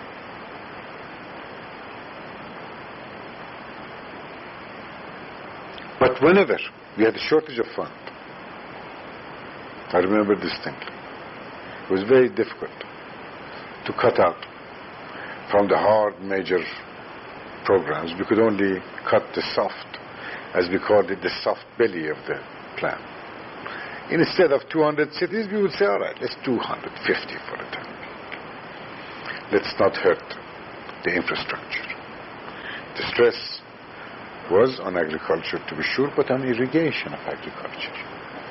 Oh, E'btaj, one of the most famous programs of E'btaj was fertilizer. Distribution of fertilizer, which was quite successful. Had started with E'btaj, it was a program before we even arrived. It was expanding very successfully. And ultimately it became very important in Iran and widespread in Iran.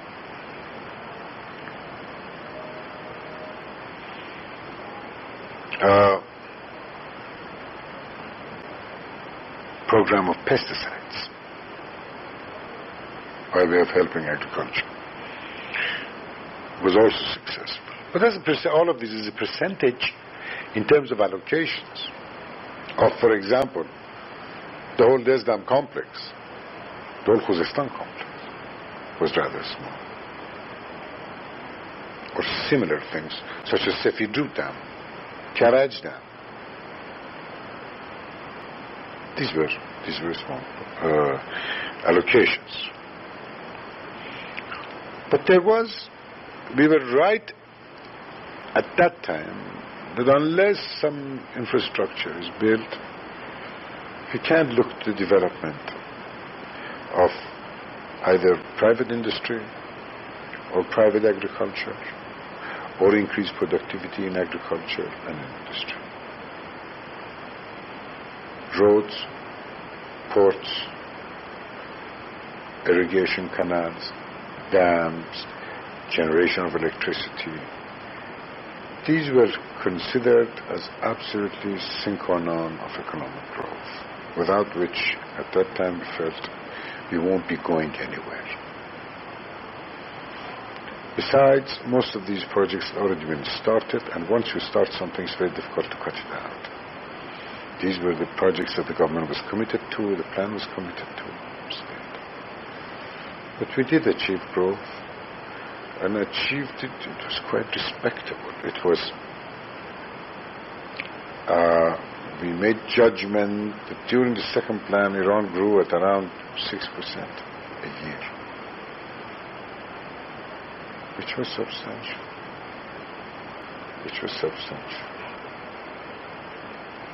And we projected, 5.5% to 6%. We projected the third development plan on that basis too, another 6% for the next 5.5 years.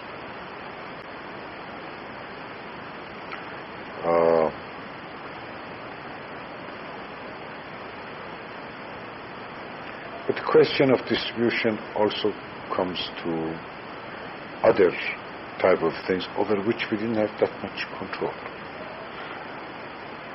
For example, the whole apparatus of fiscal policy. We had no control. It was one of the most archaic types, taxation and fiscal policy. And regardless of what we did, and God knows our efforts, we're very valiant, and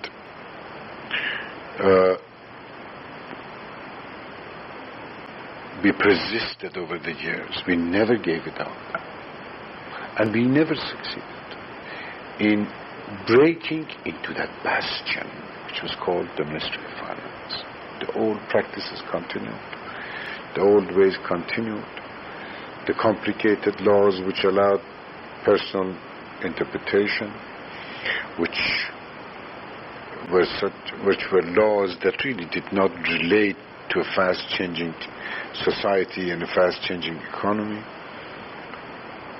These were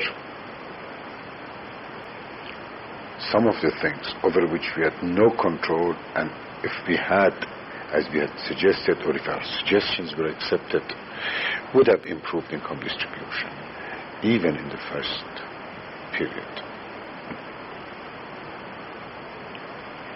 But in those days, the question of to increase the size of the pie, and we are firm believers and cited the greatest minds, economic minds, that once you have growth, slowly things begin to trickle down to the other levels, and agricultural income, for example, would increase in the rural areas, would increase as, of course, more people leave agriculture to go to industry, and as agricultural productivity as such increases by further investments, that the masses were bound ultimately to benefit from it. We were very honest in this approach, in this look, but in retrospect we see that there was much more that had to be done in order to be assured that in fact all the efforts that we made towards growth, and all the growth that was achieved, part of it or larger parts of it would have in fact trickled down to the level of the masses. The whole administrative apparatus of the welfare programs, or I don't call it welfare program, but the plain translation is social welfare projects, if you wish, which included, as I said, water, electricity, and so on. The whole administration, the administrative apparatus of the government was so weak for the purpose of providing those services. The provision of agricultural credit, small agricultural credit, was extremely difficult. We just didn't have the apparatus throughout the country. Supervised agricultural credit, particularly. Not the question of just anybody who came to the bank, give him 200 to month and say bye-bye, and you should bring it back at such date and repay the bank. But the problem of seeing to it that the loan was properly used, that in fact it caused income to go up sufficiently to be able to pay off the loan from it, so on. We didn't have the apparatus. We couldn't. If we had started it then, by now we may have had it. But we didn't have it at that time. We argued for it. We said it should be developed.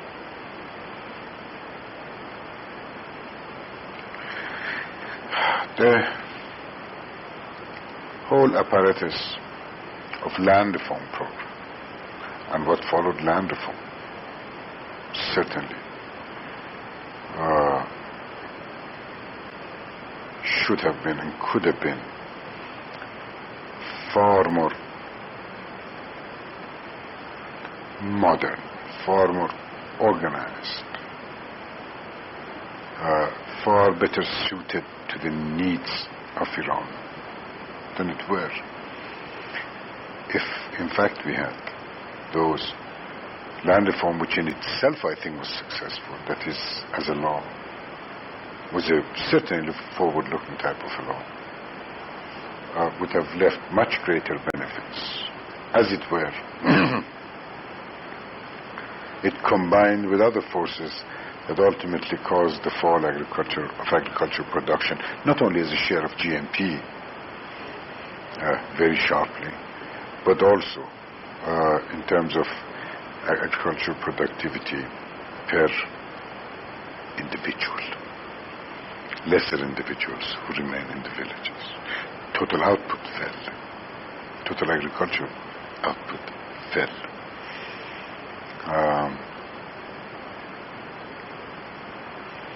And this could have been avoided, of course, if all the necessary factors were in good time, properly mobilized to help along.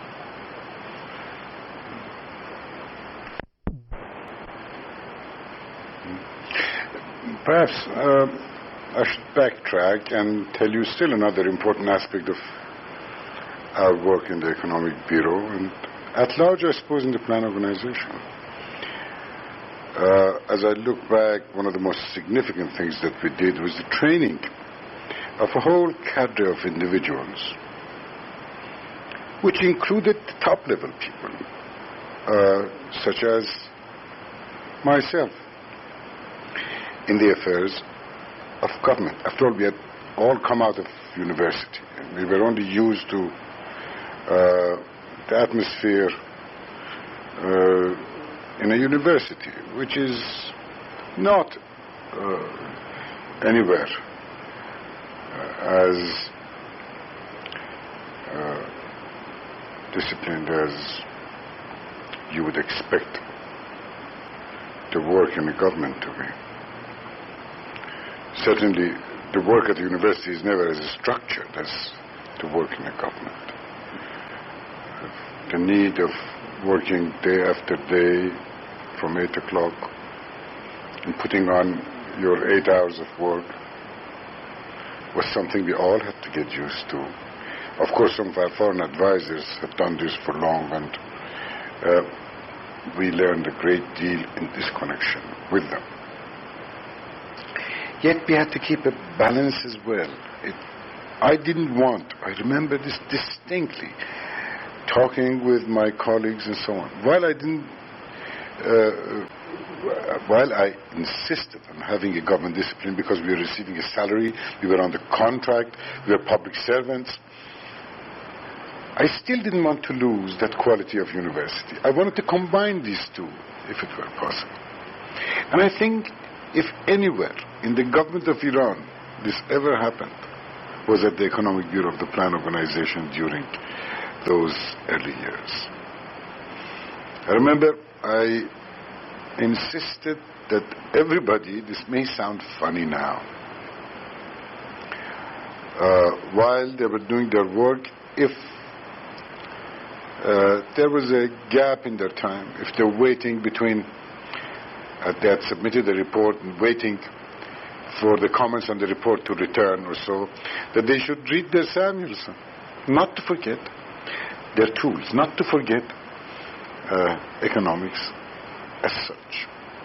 Certainly to those individuals who were trained in sociology or related fields, as we had 2 or 3 of them, I pressed them to learn about economics and study as much economics as possible. Another aspect of the guiding philosophy in the Economic Bureau was that we should learn about the working of our own government, but that we were brought there to establish new procedures. We were there to teach, to create, and to teach what is called due process. The things were not to be arbitrary. Things were to result from consultation, from investigation, from deep examination, from scrutiny, not by just guessing, not by just putting down your opinion, not by hearsay, not by arbitrary opinion of one man, but a collective view of men with different views. In other words, what I pressed and I held to the very end to this successfully among at least all my own colleagues was a form of democratic due process among men. Even the most junior of members of the Economic Bureau during meetings had to stand and defend their position, and I would force the senior members to submit to this type of procedure. They had to sit down and listen to their juniors to make a defense for their position or to criticize a position that was tabled. This was another part of the quality of life, or quality of work that dominated the Economic Bureau. I also at the same time insisted that we were advisors, that we should not be disappointed, that we should keep on arguing and make the best defense that we can of the view we have developed and the view which was presented to the Managing Director, Haj, or for that matter, to the Prime Minister, as we often did, or to ministers, or to His Majesty, as we did rather frequently. This must be the view of the Bureau and not the view of the head of the Bureau, or of the deputy head of the Bureau, or the senior economist of the Bureau. That meant involving everybody in the production of the Bureau, of what went out of the Bureau. They had to be informed. They knew. And so I had instituted meetings, continuous meetings, staff meetings, committee meetings on various subjects, and things welled up from the bottom to a great extent. Met at the medium level by the seniors, may have gone back again to well up in a different form and to incorporate whatever comments that had come from the top. This was certainly another aspect. Still another aspect was our task of not only training ourselves and learning about these things, but of educating people outside of the Economic Bureau. First, the plan organization members itself. Now there we run into a great deal of resistance, naturally enough. We were the young Turks. We were the newcomers. These people were there for years. These people were rooted there. These people had influence there. These people had built themselves castles. And very often we wanted to destroy these castles. We wanted to break the molds of thinking which had taken them over, or which was dominant in the organization for a long period of time. And that was a very difficult job. But I think, again, at the end of the day, if I were to judge how we did on that score, I think we succeeded considerably in penetrating the mind and the heart of the plan organization itself. Surely enough, anyway, when you look back after certain years, many of the members of plan organization had already become department heads. The Economic Bureau, many members of the Economic Bureau had become department heads in the plan organization. And the Bureau had extended its influence throughout that organization to influence people from Mr. Haj down. And after Haj left, of course, Mr. Hidayat, who was there as his deputy, and Mr. Asfia, who was there, the technical deputy of the managing director. They were all imbued with the message of Economic Bureau. Whether they agreed with it 100% or not was not the point. The fact is that they had become aware of it. There was a consciousness that had developed in the plan organization from the things we had said. Beyond the plan organization into the whole government of Iran. Continuous meetings, interministerial meetings, cabinet meetings, and the High Economic Council meetings before His Majesty, within which new concepts were being introduced. We were pressing for reforms throughout the government. Not only reforms in the process of planning, but in fact in the process of total administration of the whole government of Iran, which we saw from the first day that was absolutely essential. In other words, we were firm believers, and here we begin to get some differences between us and Mr. Ebdaj. Firm believers that the plan organization could not be an island into itself. Plan organization could not be an isolated department of the Iranian government with its full authorities to do everything it wished to do and succeed in bringing about development of the country in some considerable measure. That it had to become part and parcel of the government. Its ideas had to prevail throughout the government. Its practices, its procedures had to prevail throughout the government. We developed many innovations in order to carry out these reforms. One, for example, first and above all, we argued for a development of a statistical arm for the plan organization. You needed information before you could develop plans, before you could develop programs, before you could develop projects, before you could assess them. We pressed for the development of a whole supervisory, project supervisory type of administration within the plan to find out how well projects were proceeding, to evaluate, separate from those who were responsible for the development of projects, which was a very, very difficult task indeed.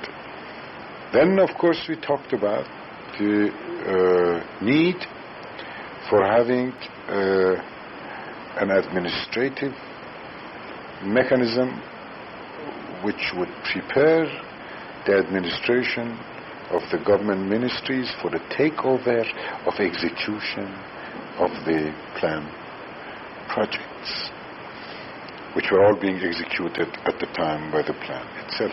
Which is no use just to give the projects to the ministries. They have to develop the capacity to handle the projects, to carry them out before they were given the responsibility. And for this we argued, and ultimately, as you know, we got what was called the High Council for Administration. And the first head of it, if you remember, was Gudazi, who was a member of Plan Organization, one of our close colleagues within the organization. I remember I recommended him to Dr. Amini for that post, but let me come to that, if I may, and if it's opportune at a later moment. It had a spirit of its own. It was like a Camelot, believe it or not, the Economic Bureau. Maybe I'm too romantic. Maybe I want to raise it over and above the times. But you know, by definition, we were certainly outside of those times, outside of the spirit of the times. We were above it, and we were pulling it with us upward. Nobody knew, for example, what GMP meant. The introduction, right or wrong, valuable or not, as I said, as an example, of the whole concept of GMP. was from the Economic Bureau. This tape is coming to an end, so let's pick it up at this point, the next session. Tape number 3, interview with Dr. Khudadad, فرمانفرمائیان, November 19th, 1982, Cambridge, Massachusetts. In our last session, you were talking about your experiences in the Economic Bureau of the Plan Organization. If we could continue where we left off. Well, having heard the last part of the last tape, I was giving examples of the type of concepts we were introducing, and I used GMP as an example, the concept of GMP. But there were many others, of course, more complicated, more important, such as, for example, the whole notion of comprehensive planning. You know, both the first plan and indeed the second plan were principally first, on the one side, an allocation of certain amount of funds from the general resources of the country for development to the plan organization, and then a list of projects which were prepared through a process of both surveys by consultant engineers, and also in the case of the second 7-year plan, consultation with members of the parliament, with certain people of experience who were from time to time collected in the plan organization and gave their views as to what were the essential projects throughout the country to be carried out. But when we entered on the situation, we found that there were a great deal of problems in connection with such a method of allocating a certain amount of funds and then a list of projects that were just thought out or recommended by various individuals, very often without really any basic studies. I remember when I told Mr. Ibtihaj that what was the basis of selection. I asked him this question. I said, what was the basis of selection of these projects? He said, look, our country needs so many things, and all those things are so essential that it wasn't very difficult for us just to select a whole bunch of projects. But you see, the difficulty that we faced was not that there weren't such projects, not that we denied the need for such projects at all. But the question was that, first, how much could the country, as a matter of fact, invest? That was one major issue. And how would you divide that investment as, let's say, between long-term type of investment with long gestation period, which would not immediately contribute to availability of goods and services, and how much of the investment you would use for the purpose of consumer goods or type of investments with short-term gestation period that would immediately contribute to the flow of goods and services. The reason for that is simple enough. You have to make such balance in order to prevent possible increase in prices in order to be able to satisfy those needs as quickly as possible. After all, don't forget, there was such great expectation once the oil agreement was signed that immediately things will look better, immediately we will get a great deal of goods available, a great deal of services available, a great deal of course infrastructure available to the country.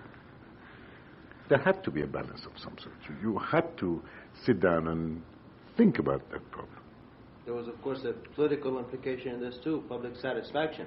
Indeed, that's what I'm saying. The general expectation was such.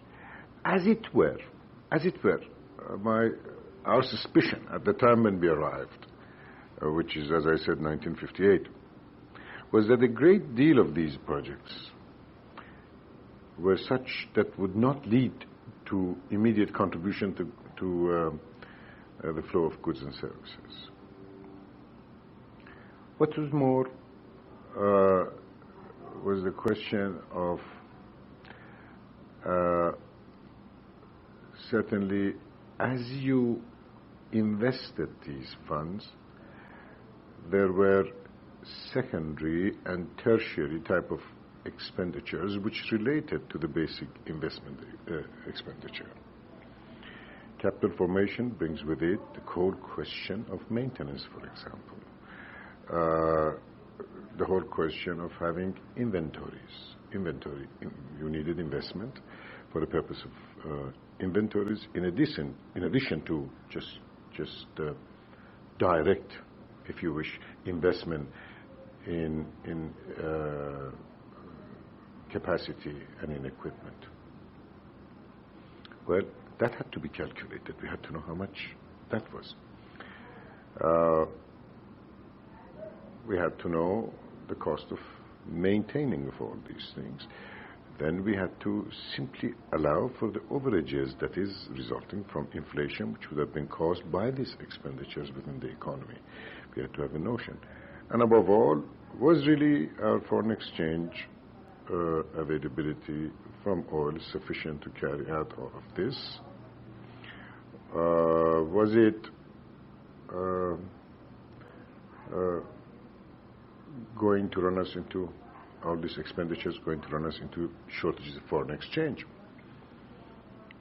You may remember, or you may have heard, you may have read that by the time we made a survey of the country, within about a year, we already were beginning to get, in fact, by the end of 58, as a matter of fact, we were beginning to get severe price increases, and soon enough, by early 60s, we ran into very severe foreign exchange difficulties as well.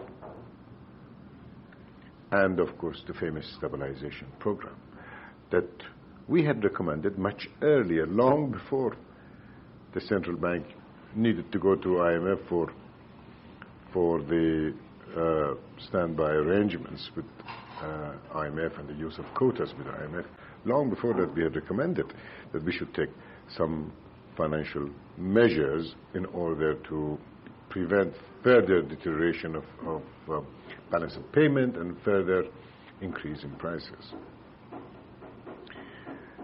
So we suggested as another basic concept, as an important basic concept, the idea of comprehensive planning, where on the one side you assess your total resources and find out what these resources are, what in fact you're able to invest out of the given resources of the country, that is after you have allowed for current expenditures which were essential for salaries of government people, for defense, for postal system, for what you have, and then decide what could be in fact invested.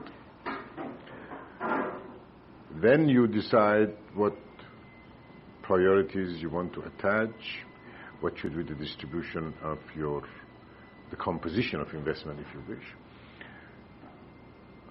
And following that, you would come up with a series of studies that we call from bottom up. Each sector will be first given some kind of allocation to begin with, and they will prepare projects, recommend projects on the basis of certain priorities.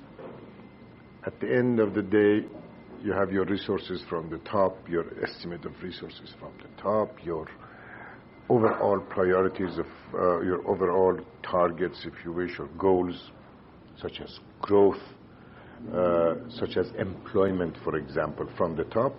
And from the bottom, you begin to get your sectoral and subsectoral type of projects. And as a result of some successive approximations, you come to what is called a comprehensive plan. This made more sense. We could calculate the saving of the country, we could calculate the foreign exchange requirement, we could calculate more or less pressures against prices, and in fact, we proceeded to do this.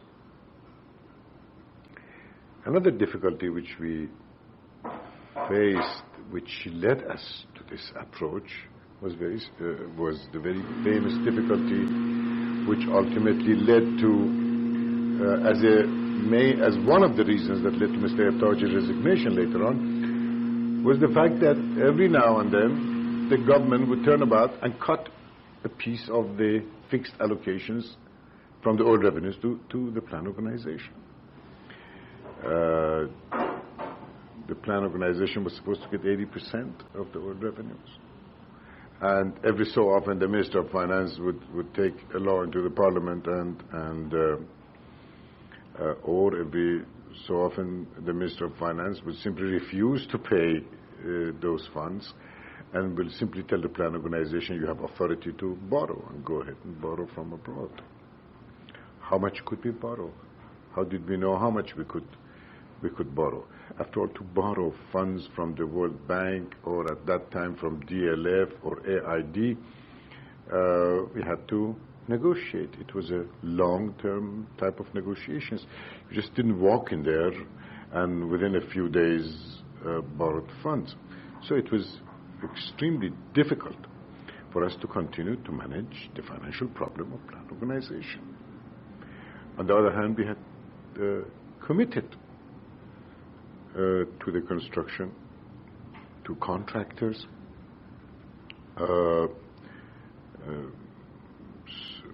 so much funds, and obviously we had to pay them off.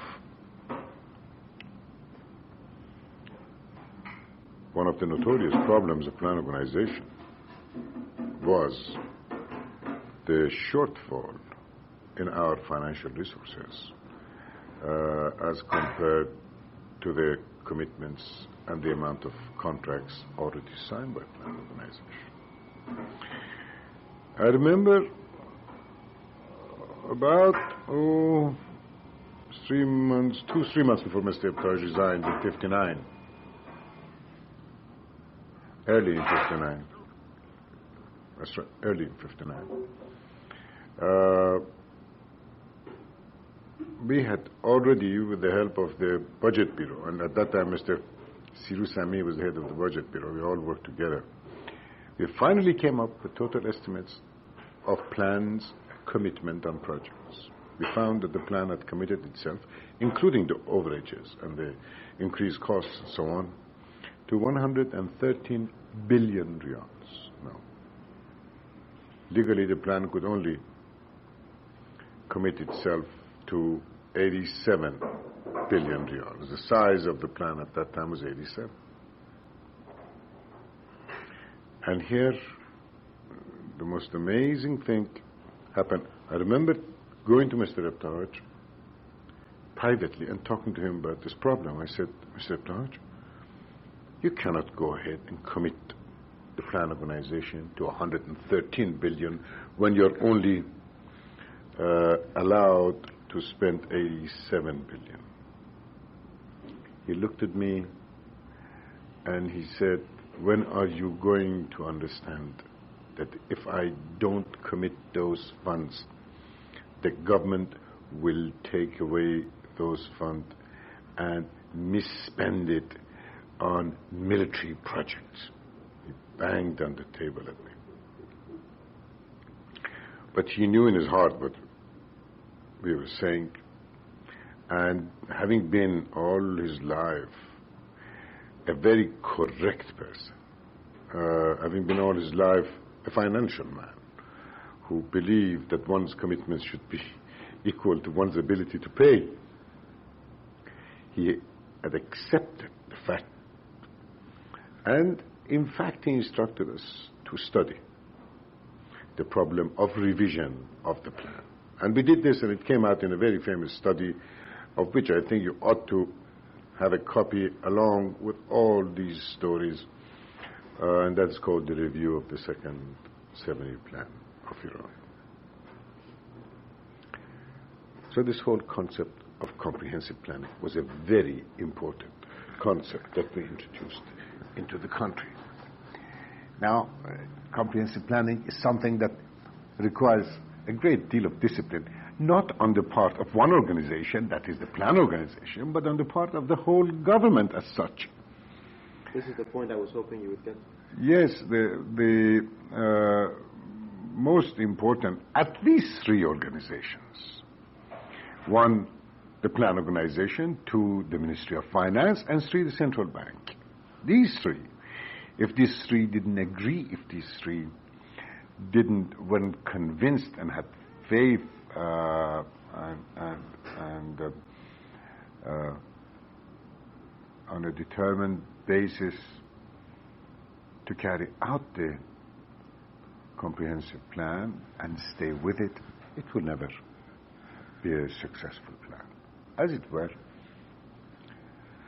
when we prepared it, and Mr. Taj had already gone, and we had allowed for certain flexibilities and so on, suddenly, in the most arbitrary fashion, in the parliament, 1/3 of the plan was cut out. I remember over projections of oil revenues.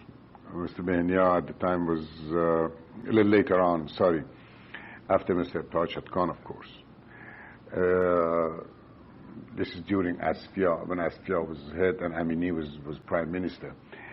I remember one incident that is interesting in the sense that it's symbolic of the approach or the attitude of the Ministry of Finance, for example. And that was that we were projecting the oil revenues for the third plan purposes. And we had talked about 5% on an annual basis. Or 7%, sorry. Increase. 7% on an annual basis. Using past experience again. And having checked with international markets and the share of Iran within Middle East as a producer, within the Persian Gulf area as a producer. There was no reason why the world production should fall from all the information we had, and that was projected by itself on a separate basis, on the basis of information from abroad. Secondly, there was no reason why the share of Iran within the total of Persian Gulf should become less on the basis of long-term agreements with the companies that we had and so on. And we projected on that basis that Iranian oil production will continue, oil exports will continue to grow at around 7%. The Minister of Finance came and sat down in a big meeting, Mr. Behnia, and said... Which Behnia is this? This is Abdul Hussein Behnia, who died, by the way, some time ago. I liked him very much. He was a decent man, but it's the question of the type of mentality that existed in the Ministry of Finance as against plan organization. I hope you go into that. Yes, well, it was a citadel of, I wish I could say conservatism as such. No, not alone conservatism, although there were those people who were very conservative. It was a citadel of power. It was a citadel in the sense that these walls protected a presumed inner mystery. They felt that by not giving information, they could manage the finances of the country. It was mysterious only in this sense. They didn't themselves know very much, to be very honest with you. They didn't know what the finances were, certainly less than we did. Certainly less than we did. But still they would pretend as if, that certain types of information that we did not have. Well, he came to the meeting and said 3%, when we had said 7%. Of course, that would have made a world of difference to the size of the plan. And we were pressing for growth. Don't forget, we were pressing for savings, for increased national saving, greater resources for development. These were our basic philosophical points. Whereas he said, no, only 3%. I remember asking him, sir, where did you get your figure? Just like that. I wasn't, those days, presumed even to ask such question. After all, he was the Minister of Finance. I was only the head of a bureau within a presumed lesser organization anyway. Ministry of Finance had that great tradition of being Minister of Finance, and was a powerful ministry, and all the ministers went to Ministry of Finance. Were they the ones that dealt with the consortium? They were the ones who dealt with the consortium, that's right. Well, although the oil company, the national-run oil company, of course, was there at the time, but legally they were responsible for negotiations with oil and so on. We had talked to the people in the consortium. We weren't that naive. We didn't just, come up with those statements. We had got information from everywhere we could. That was in the nature of things, the way we were trained to do it, But he turned around. Once I asked him that question, I wasn't really supposed to ask. I asked him in the most aggressive fashion. I said, where does this 3% come from? He looked at me, rather annoyed, and said, it's because I'm a pessimist. This was his answer. I looked at the Prime Minister and said, sir, we cannot go by pessimism and optimism, just like that, in this matter. We have to have hard figures, and this is the way we have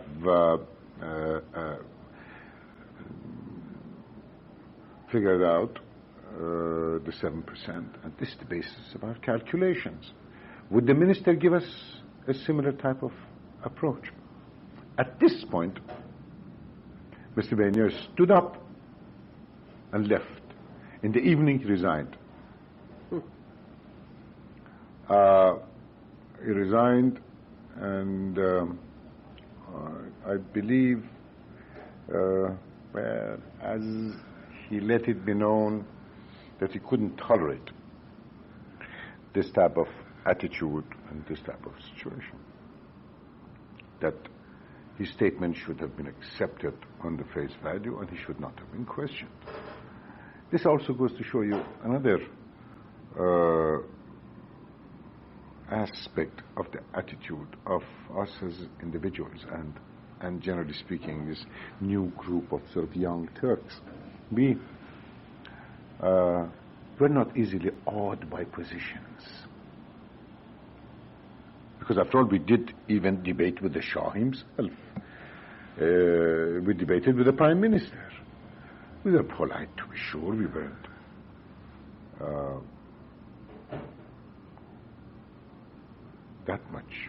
that young, but nevertheless we wanted some rationality for a position or a statement that was made, even if it was made by a minister or Prime Minister or His Majesty the Shah. And if there was no rationality, we asked for it. We wanted to understand, genuinely we wanted to know where he got his estimates.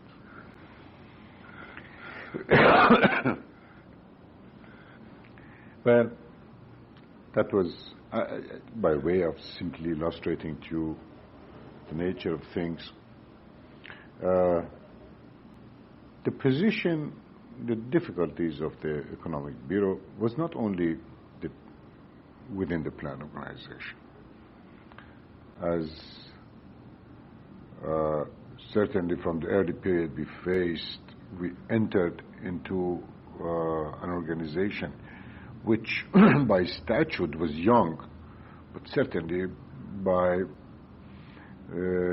its membership, the organization had a great deal of experience. There were individuals there already with 20 to 30 years experience in various agencies of the government, in various industries of the government, who were all collected by Mr. Ibtihaj, picked up and collected as best as he could find,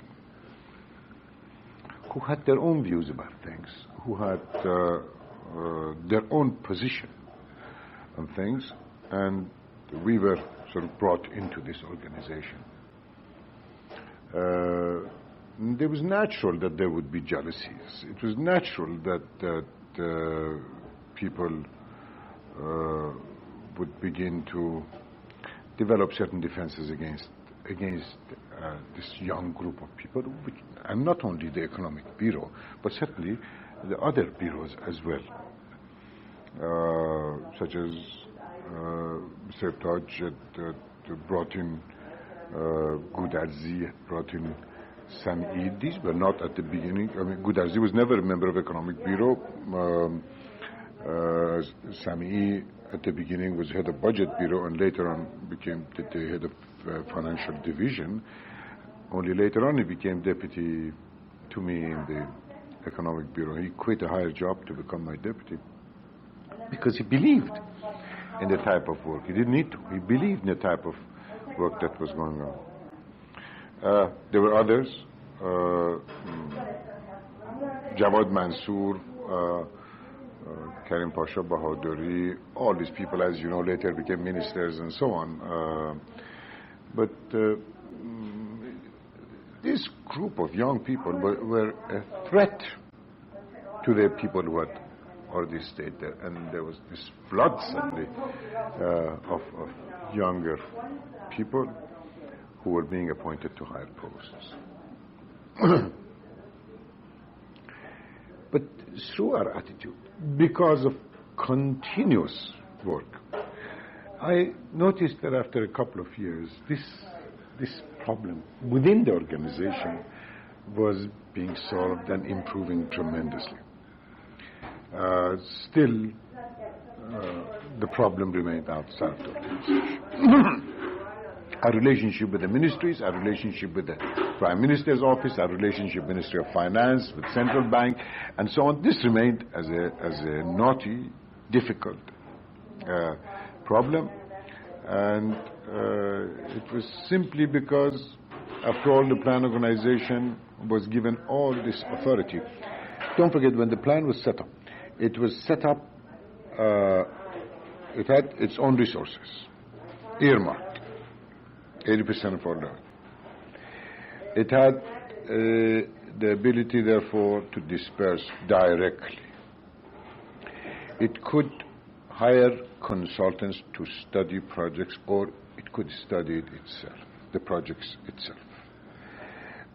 It would give the contract directly for construction to foreign contractors or domestic contractors.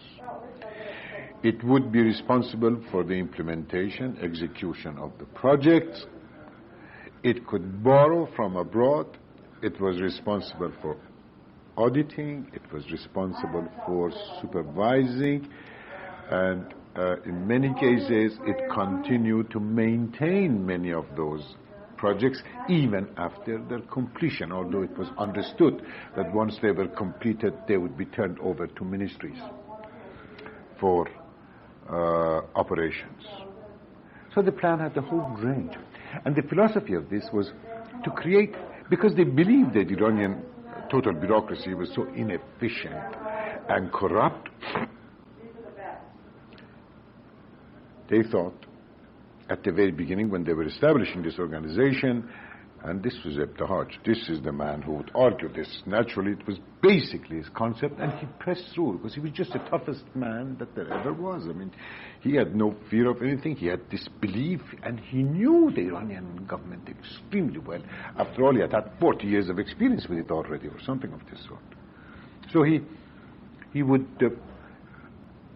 suggested that the approach that Iran should take at the time that he developed the second plan was a wedge approach. To break into this soggy mess, which was the inefficient, effete Iranian government bureaucracy.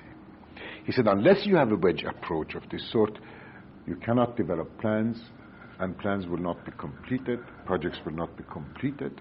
If it's left to the ministries, nobody knows what happens to them. Yes.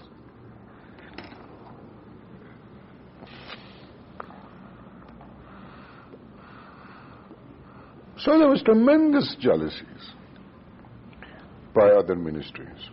The other ministries really did not have very much to do. All the limelight was on plan organization.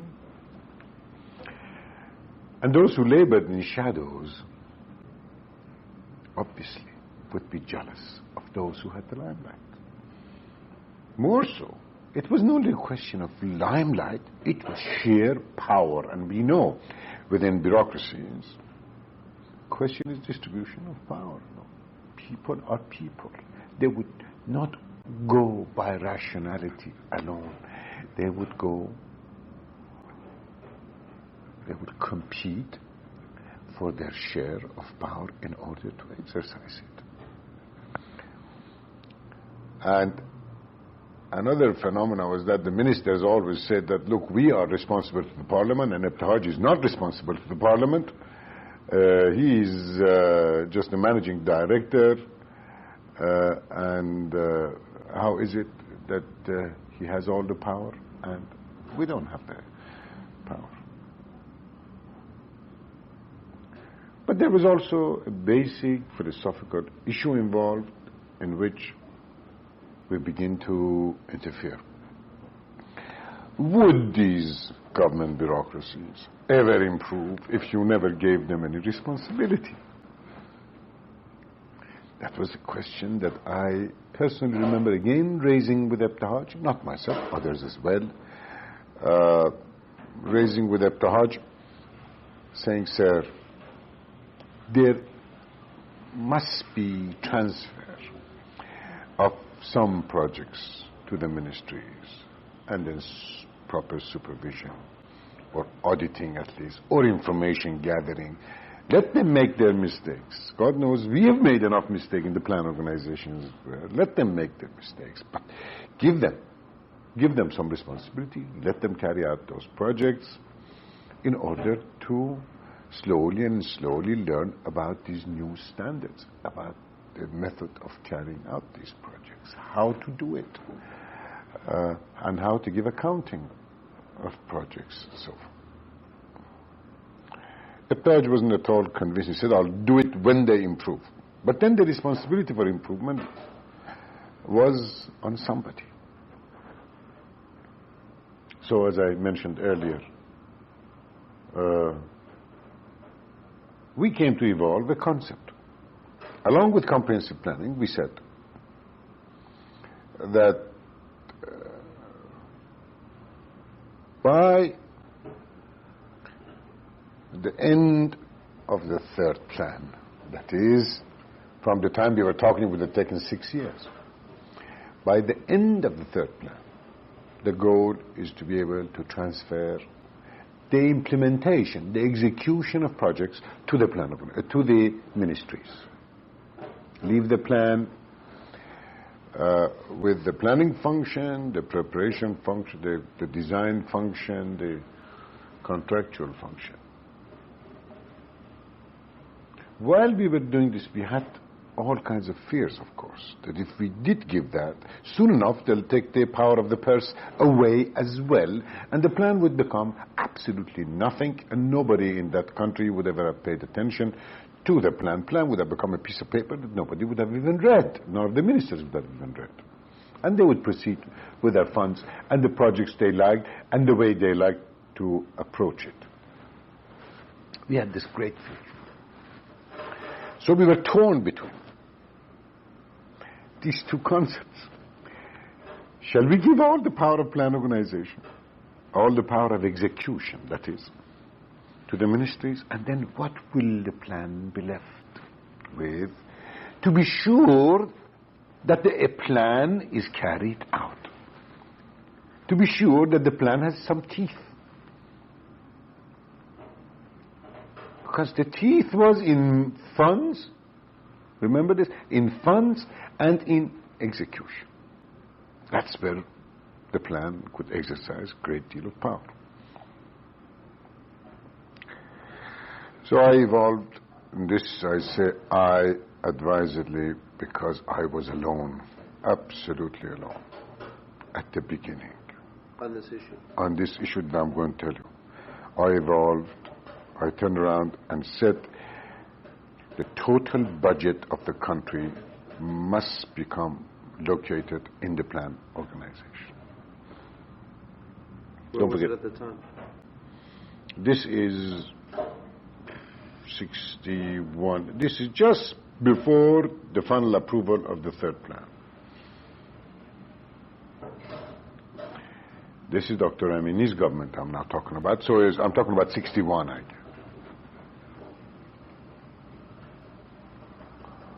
I said, look, we have to have some teeth. And after all, what is a budget of the country? The budget of the country, at the end of the day, should, in fact, be the main instrument to reflect that the budget should reflect more than anything else the national goals of the country on an annual basis. And you don't separate current budget from capital budget in the sense that, after all, if you want to exercise any discipline on the current, unless you exercise some discipline on the current budget, the current budget will keep on eating into the capital budget, and there won't be there won't be sufficient funds, or there will be smaller and smaller funds for investment purposes, for capital accumulation purposes.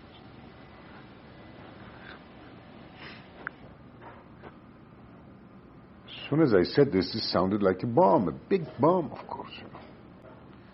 So I talked to the Prime Minister, I argued with him, I prepared him.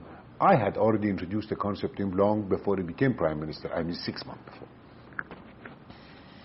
Saying, you have to approach this whole thing. And while, of course, Mr. Benya was there as Minister of Finance, Mr. Amini would not do very much, but soon enough, when Mr. Benya resigned, Mr. Amini became himself acting Minister of Finance, took the portfolio, and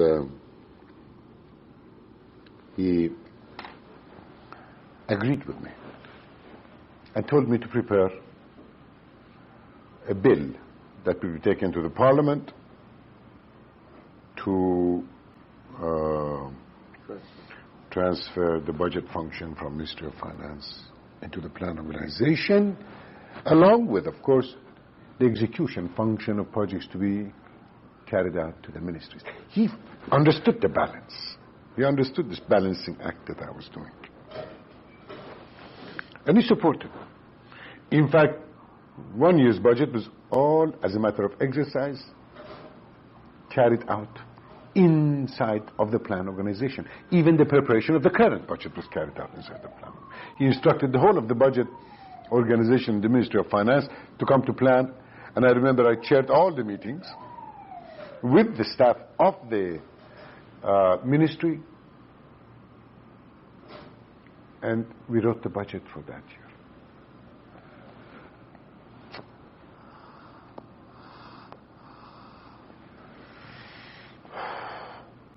It's not important what happened later, as it were.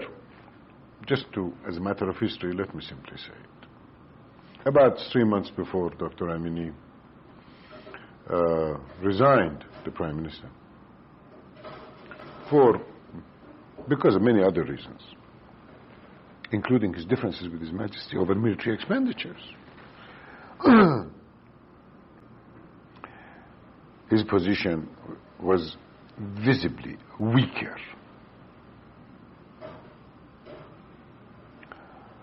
than before.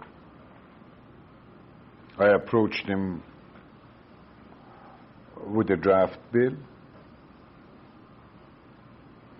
but at that time he had already, although he had agreed with me that he told me he would not appoint a Minister of Finance unless he took the bill himself to the Parliament. He had appointed a Minister of Finance with Jahangir Amuzgar, who would have only lasted 2 months or so, or 3 months. Jahangir, having been the new Minister to the Ministry of Finance, obviously would not agree to the transfer of the budget. I went to him with the bill. I said, you instructed me, we studied this, we have worked on it for nearly 6 months on the bill. Why don't you take it to the Parliament and pass it through the Parliament? I never forget this session. He was sitting behind his desk, he looked at me, he said, Khudadad. This is Dr. Amini. This is Dr. Amini. He says, Khudadad, I haven't got the power to do it anymore. And I was so totally disappointed at the time. And I loved this man. You must remember, these two men, if I were to pick, well, no.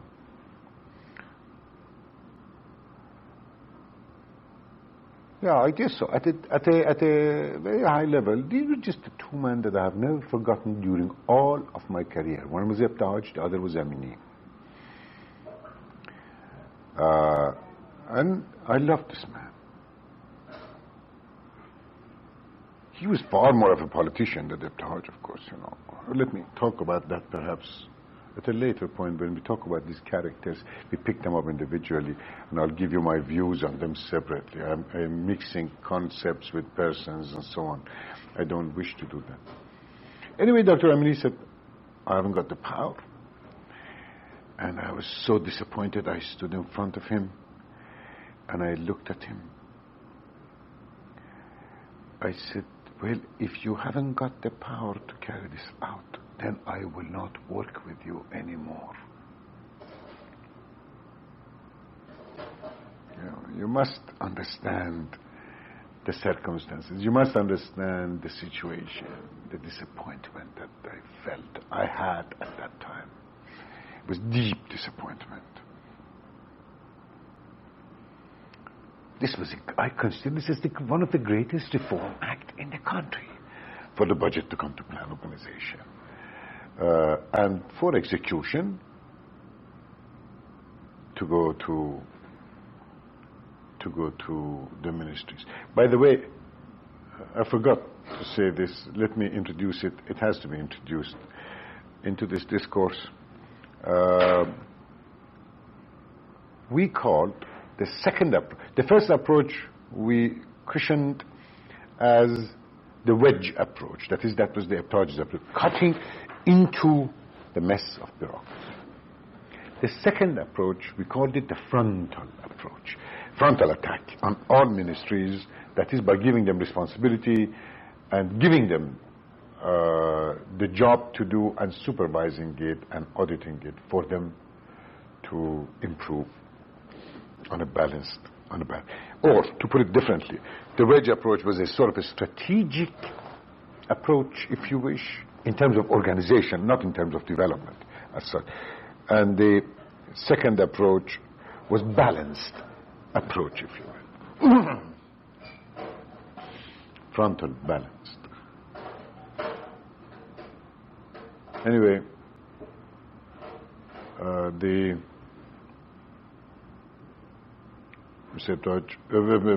Dr. Amini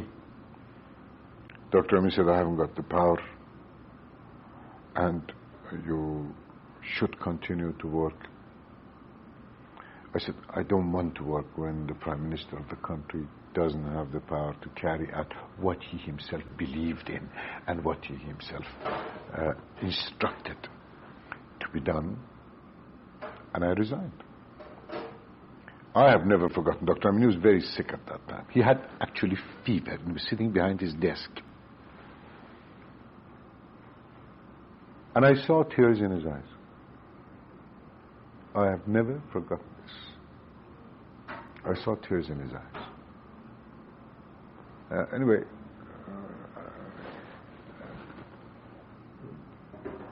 that was the end of my first round in the plan organization, but by that time the third plan was completed. It subsequently went to the parliament. As I told you, part of it was, 1/3 of it nearly was just cut out. But the third plan did have, in my judgment, regardless what anybody says, great achievements at the end of the day. Whether these achievements were because of the plan or because of sheer expenditures, it is a very difficult thing to assess. But after all, the ministries did become involved. The ministries did become conscious of the plan. They did talk about third plan. And the involvement in the preparation of the third plan was far greater than the involvement in the second plan, for example. There were nearly 3,000 people involved in consultation, preparation, and all these committees of the interministerial committees who all had responsibility with regard to preparation of the plan, project preparation and so on. At the end of the day, our biggest problem was in the process of preparation of projects. When the plan went to the parliament, it had all kinds of flexibilities, particular flexibilities, which we had allowed simply because we didn't have enough project. Giving credit to banks was the best or the easiest. Going through the private sector was the easiest. There were projects which were already underway and they had to be completed during the third plan. Programs were easier in terms of allocation. So you see, to some extent, the rationality was dictated by realities of circumstances. It wasn't a sort of a plan in some theoretical sense as a perfect plan, you know. We just had to accept what was possible, what was real, and understood that we shouldn't be looking for the perfect, or as who was it who said, or let the best destroy the good. In fact, this is what we went after.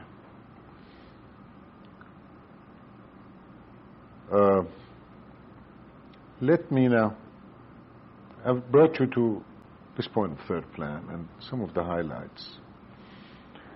But let me go back and talk about the circumstances under which Ibtihaj resigned. I think this should be interesting. I might as well talk about Ibtihaj. No. I remember the first time I saw Ibtihaj was in Hay Adams Hotel in Washington, D.C. He had asked for me. At the time, I was at Harvard. Here, and I had gone to Washington to see him. This was 1955? No.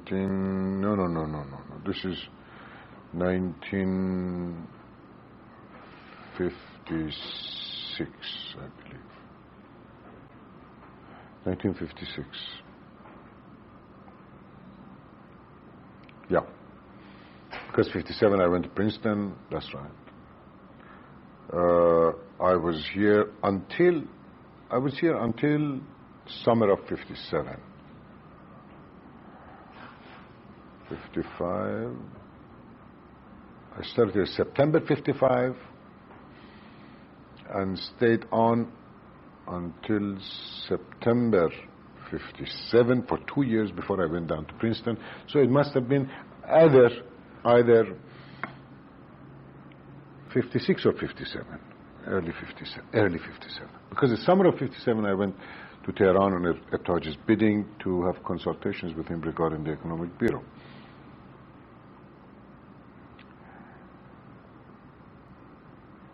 We visited in Hay Adams, and then we had arranged for him to give a speech before the student group in New York. And I was the chairman of the meeting and introduced Mr. Ebtaj.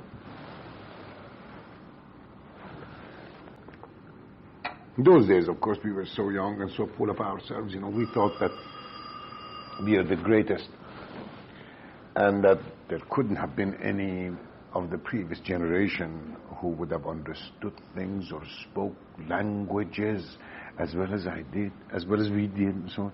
Who else can you remember in that meeting? Cyrus Ghani, who was at the time the editor of the newspaper. Student newspaper. A whole group of other people. If I press myself, I would remember, but it may come to me. But Cyrus Ghani vividly, because he was so close to me. A couple of my own brothers, I think Abul Bashar was in the meeting, if I'm not mistaken. Anyway, I introduced Mr. Ebtaj, and I referred to him as His Excellency, I remember. He stood up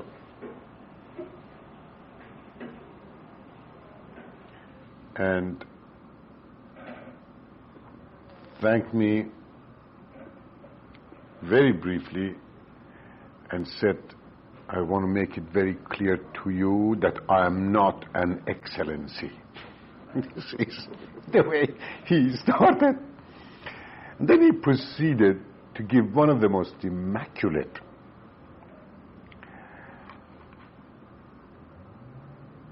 speeches in the English language that I had ever heard, certainly from any Iranian, altogether beyond my personal expectation. I never thought he would be that able. And this was the time that really captured me totally. He stood without notes, of course, and spoke in the clearest terms.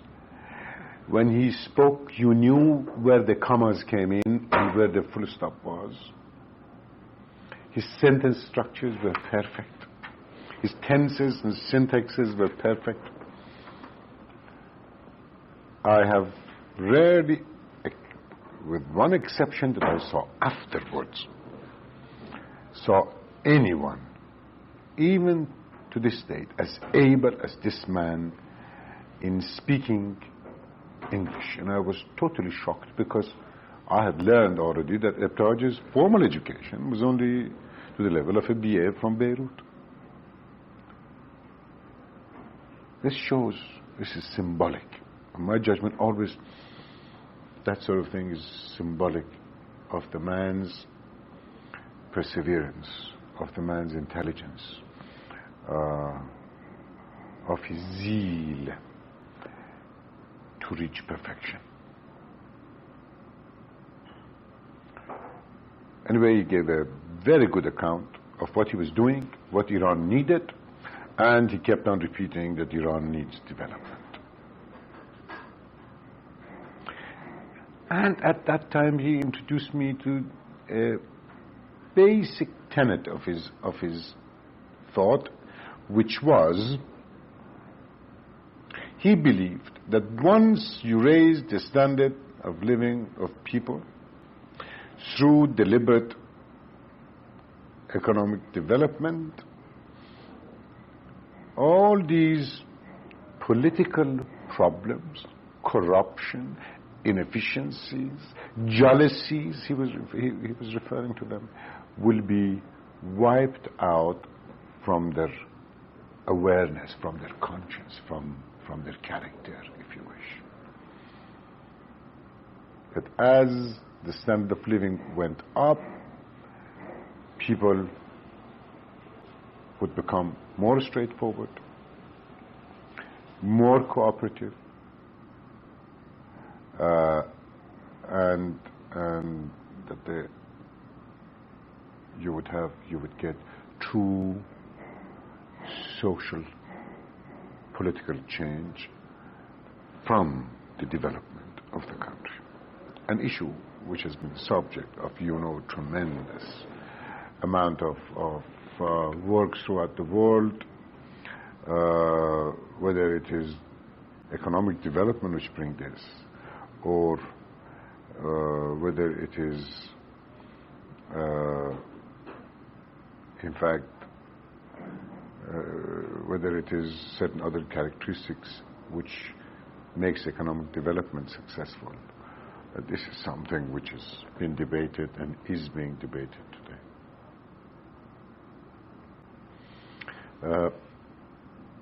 The second time, this is the time when he briefly talked to me about the possibilities of coming back to Iran, and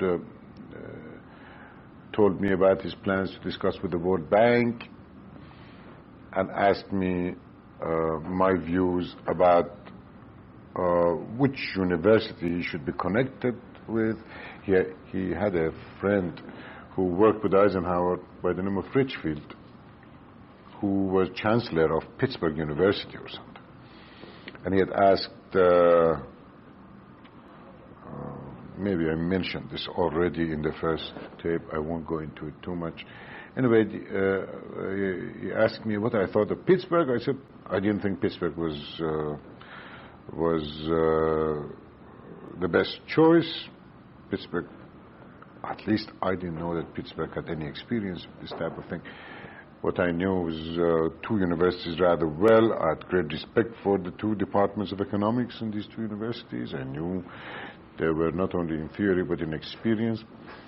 Princeton, as I told you earlier, rejected because they were too small a department. And I recommended Harvard and Professor Ed Mason, who ultimately, reached agreement with Ibtihaj and started the Economic Bureau. Now, I worked with Ibtihaj a total of 1 year from the time that I was appointed to return. My greatest regret in the world is today that I didn't work with him 3 or 4 or 5 years. Because the amount of discipline that I learned from this man in that 1 year, the amount of,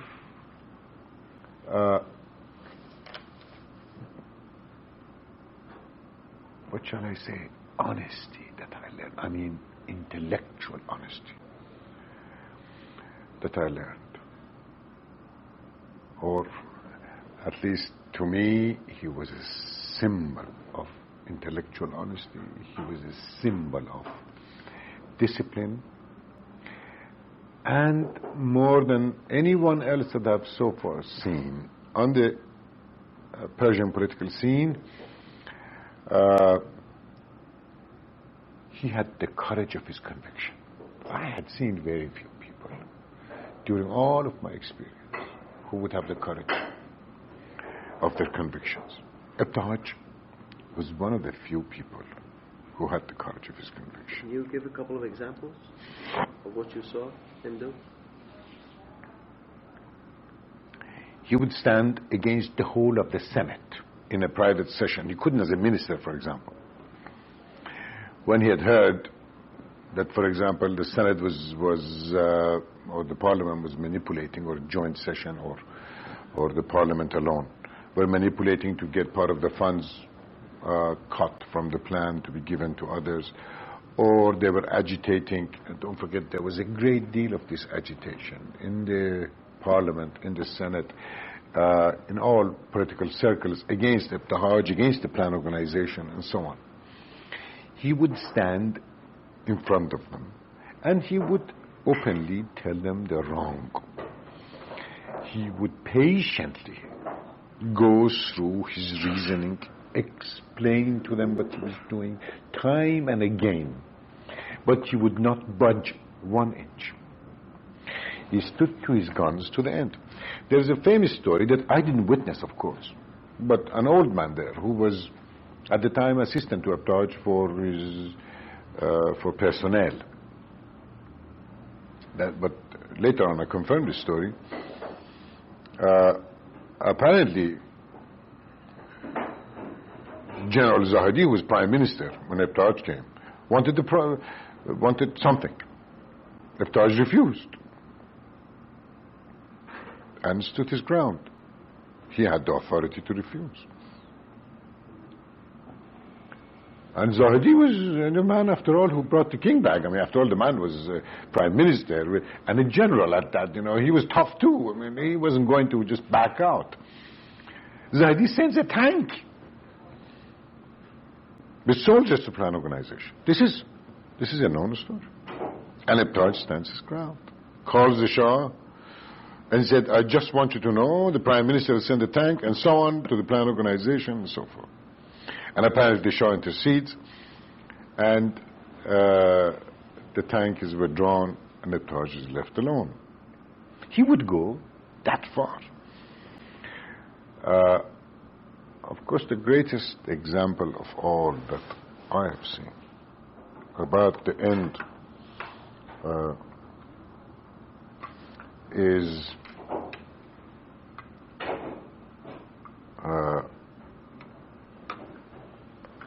let me stop you here.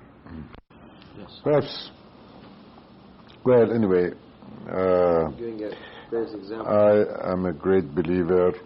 Ibtihaj had many enemies. I mean, I'm sure when you go around asking other people about Ibtihaj, they may give you other views. But I have always believed in this man. This one was one of the toughest, one of the best public servants I have ever known in our country. I tell you. There was another man, and all these are contrasts that I also loved. I mentioned Dr. Amini and Ibtihaj, but there was another man, Allah, that Ibtihaj also loved very much and had respected. And Mr. Allah, who was Minister of Court at this time, would support him to the end, but he was telling me, why doesn't he listen? Why is he so hard on himself and on others? Why is he so hard on his friends? He used to drive us to the end. He used to drive us to the point where we as young men, and Ibtihaj was my senior easily by 30 years. He used to drive us to the point where we just couldn't, we would fall asleep behind our desks. We just couldn't continue. But it wasn't because he used his position or power. It was because he used arguments. It was because he made us feel the urgency of development in Iran. It was because he made us love. It is true. He made us love that organization. It was because he made us love Iran. He made us understand the urgency of the problem of the Iranian people. How would he do this? Through day to day, by his assignments, by his tremendous assignments, and saying we have no time, the country has no time. We have got to get such and such a project done. We have got to get this other project done. We have got to do this. We have got to go to the World Bank, get money. We have got to go to DLF and get funds.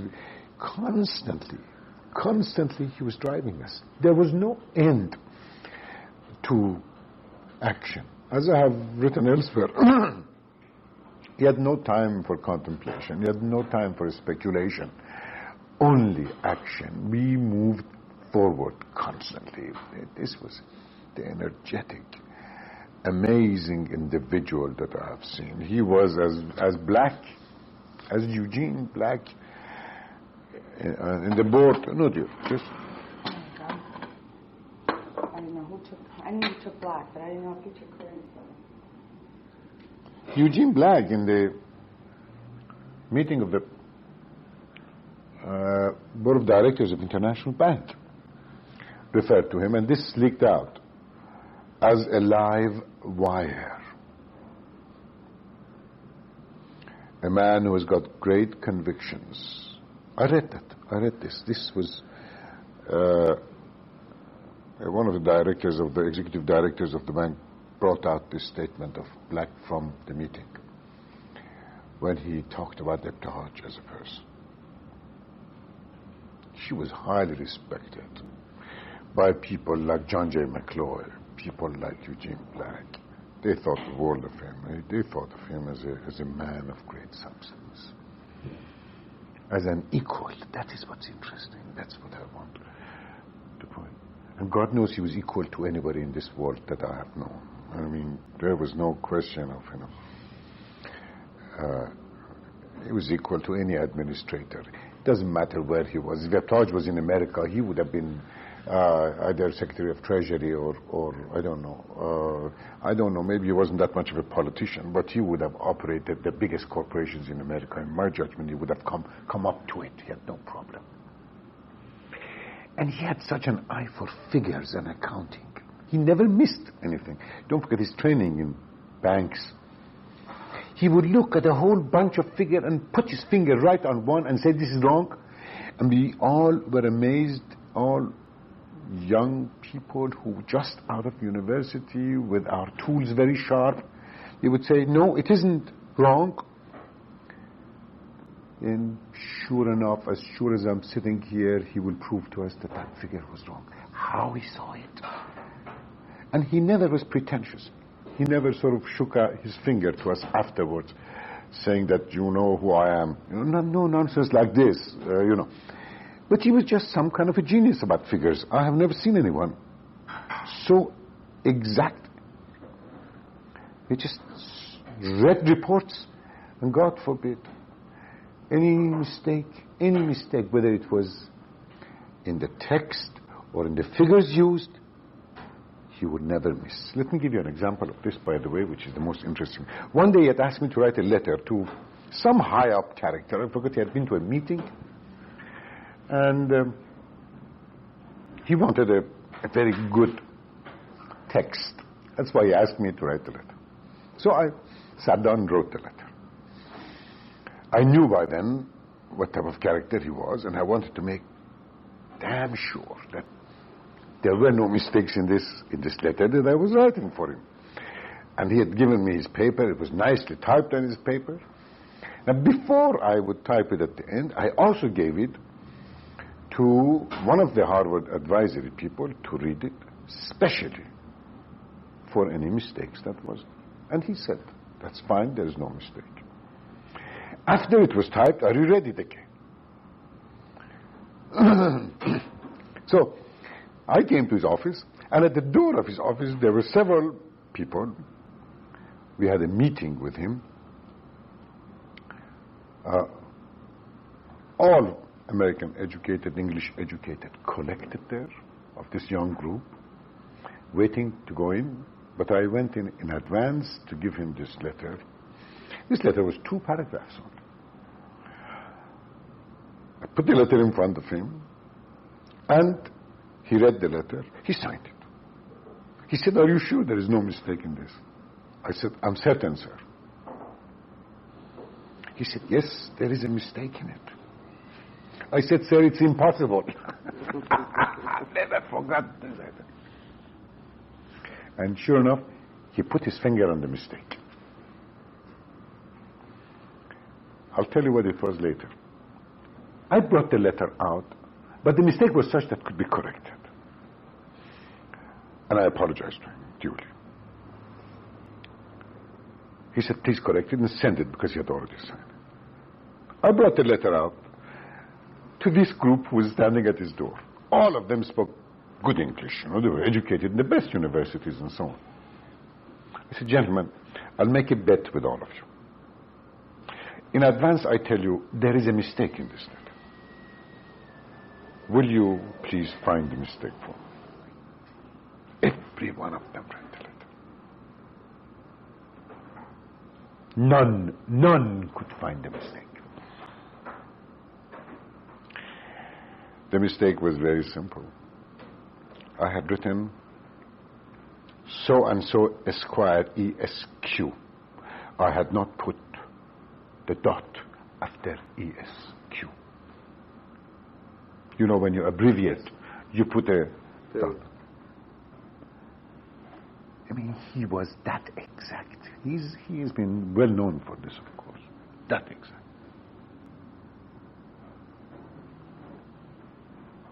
And when he made the mistake, this is another thing about him. This is misunderstood. Although it was very difficult, because he always took such hard position on things, when he calmed down and you explained the mistakes, he always apologized. He always accepted. Not in the heat of the argument, because he would scream, he would raise his hands, he would bang on the table, But when he calmed down, and I had developed the habit of catching his hands, holding his hands, just physically holding his hands. And I was probably the only person, maybe short of his wife, who had developed the courage to do it. He somehow had allowed, because he loved me. I knew he loved me. I'd seen in his eyes, because he knew I was that open with him, that I had accepted him that fully. And, he wasn't going to fool around with me. He respected everybody else too. It wasn't that he didn't. He used foul language sometimes, and some of the older characters, which was very bad. He did. But out of sheer exasperation, when he got mad, God forbid. Well, I think I've talked about Mr. Ebraj enough, although one can never talk enough about it. He said that most of the educated subordinates, foreign educated subordinates that he has had, and some of whom I have met and talked with about it, seem to share similar feelings that you do toward him. Were there subordinates that disliked him? What type of people would that be? Honestly, I'm a bad person to ask, because if there were subordinates, I saw many ministers and prime ministers, yes. But if there were subordinates, young subordinates, who disliked Ebraj, I'm the wrong person to ask, because they would have never told me. They were afraid to tell me, because they knew how close I was to him. So it seems that he had an excellent... I don't remember. I don't particularly remember. Oh, God, there were many who complained day in and day out. Why does he do this to us? Why does he drive us crazy? Yes. But I cannot call that. No. I cannot call that dislike or hate or anything of this sort. Sometimes I used to come out of his office, so help me. I wanted to explode. I wanted to resign. I hated him in this superficial sense. Sure. Because he was driving us to the ground, and nothing. He would never compromise work. He would never compromise the end result. He would say, look, whatever you do, this work will be finished by this deadline. And he would remember it. This is another thing. This discipline of this man. On the dot, on the day, his white phone, we had this direct intercom system through telephones. I had two phones on my desk. One was the general phone, the other was Ebraj's phone. It would ring. The deadline is today. When is the report coming in? I'd say, sir, it's in the hand of the typist. I'll get it to you as fast as possible today. He said, remember, today you have until 5 o'clock this afternoon, and no later I have to sign the project. I have to read the report. I have to send off the letter, whatever he had assigned. It was impossible. And I tried to remember. I tried to put back myself in that atmosphere. He was the greatest, one of the greatest public servants Iran ever had, in my judgment. And his judgment about others. For example, he loved Qavam Sultaneh. Qavam to him was a great man. This is very interesting. He always told me this. To him, Allah always had the deepest respect for Allah. He thought Dr. Iqbal should have been a mayor of some little town, not the prime minister of the country.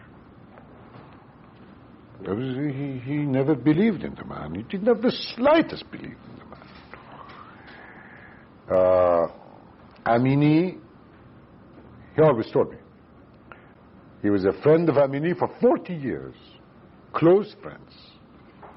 Until, of course, as you know, when Amini put Ibtihaj into jail. And he, to this day, has never been able to understand. Amini, I've asked, explains this in terms of circumstances and so on.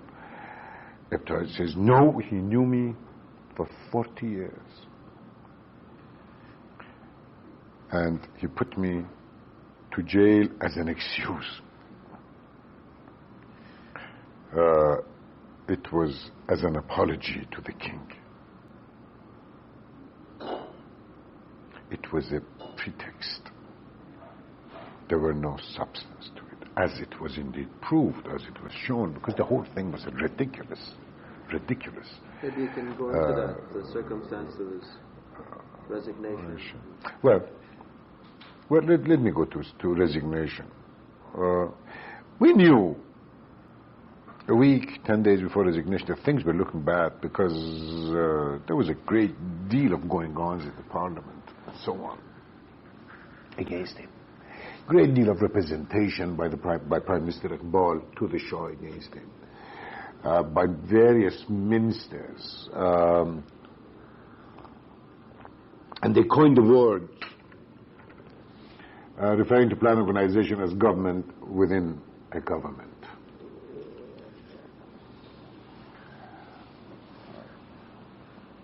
As a way to attack the plan organization, that this was a separate government, that this was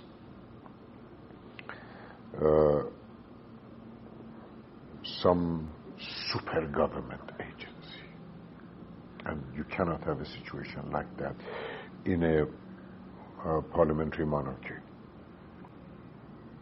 or in any government or any country. You cannot have a situation like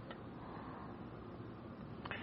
All of this, of course, but hard politics, I mean, as I said, the question was distribution of power. The question was funds, money, which gave you power. And plan organization had it, other ministries didn't, so continuous agitation throughout, continuous, for years. And he stood his ground. But the Shah, and he used to go to the Shah for hours and explain to the Shah. And I remember he always said, look, if Iran is successful, 1 billion people in the world will say that it was the Shah of Iran. Maybe 10 or 15 or 100 people will say Ibtihaj had something to do with it. He used to tell me that this is what he told the Shah. He told the Shah, look, what I'm doing is a credit to you and to your government and to the country. It is not a personal thing that I'm doing for myself.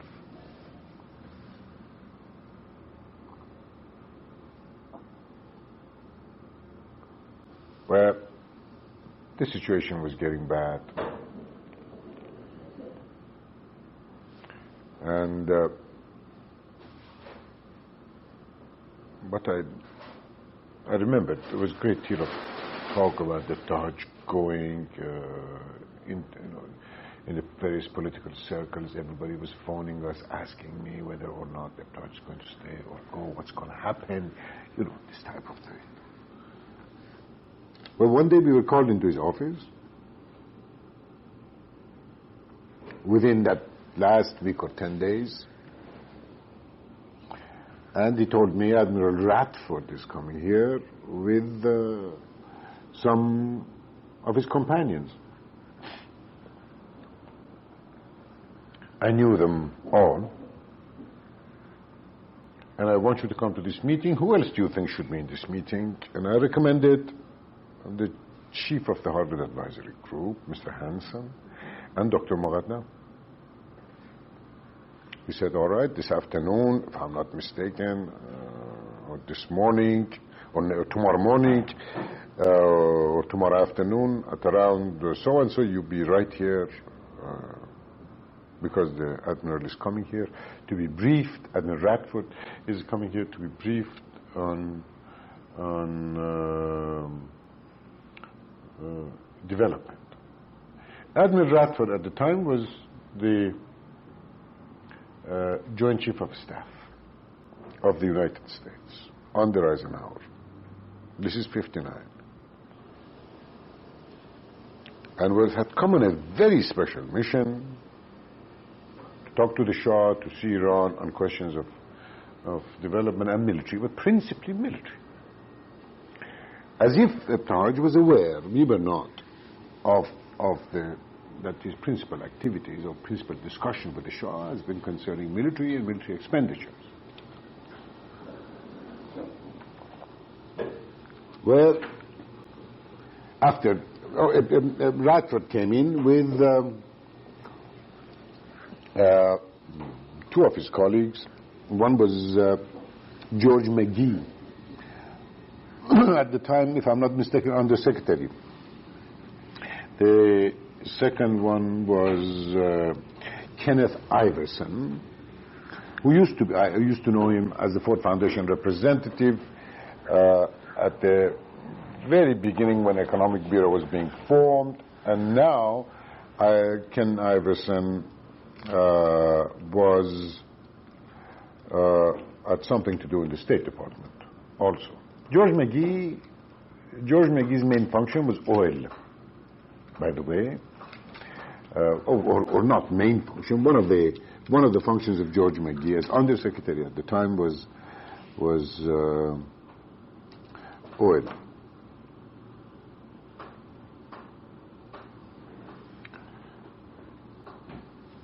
And George Taj sat at the top of the table. It was a long table which remained the Plan Organization for a long time. Still is there probably. He sat top of this long table. Radford sat on his right, immediate right. I sat next to Radford. Opposite was McGee, Ken Iverson, Dr. Moghadam, and on this side, next to me, was Mr. Hansen. After the initial words of welcome, and he was quite polite in that sense,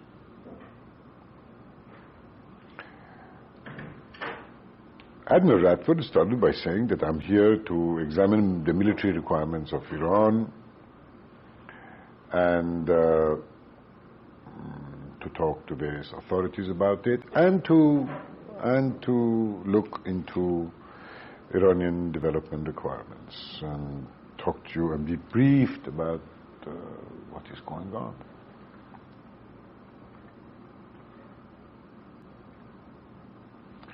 Without, insofar as I remember, once Admiral Radford had finished talking about his purpose to look into military need and military requirements, Ibtihaj made a fist and raised his fist and banged on the table so hard. I tell you this, I have never seen anything like that, and said, Admiral Radford, Iran needs development. not military expenditure. And he proceeded on that theme with the greatest of, shall I say, gusto or anger, if you wish.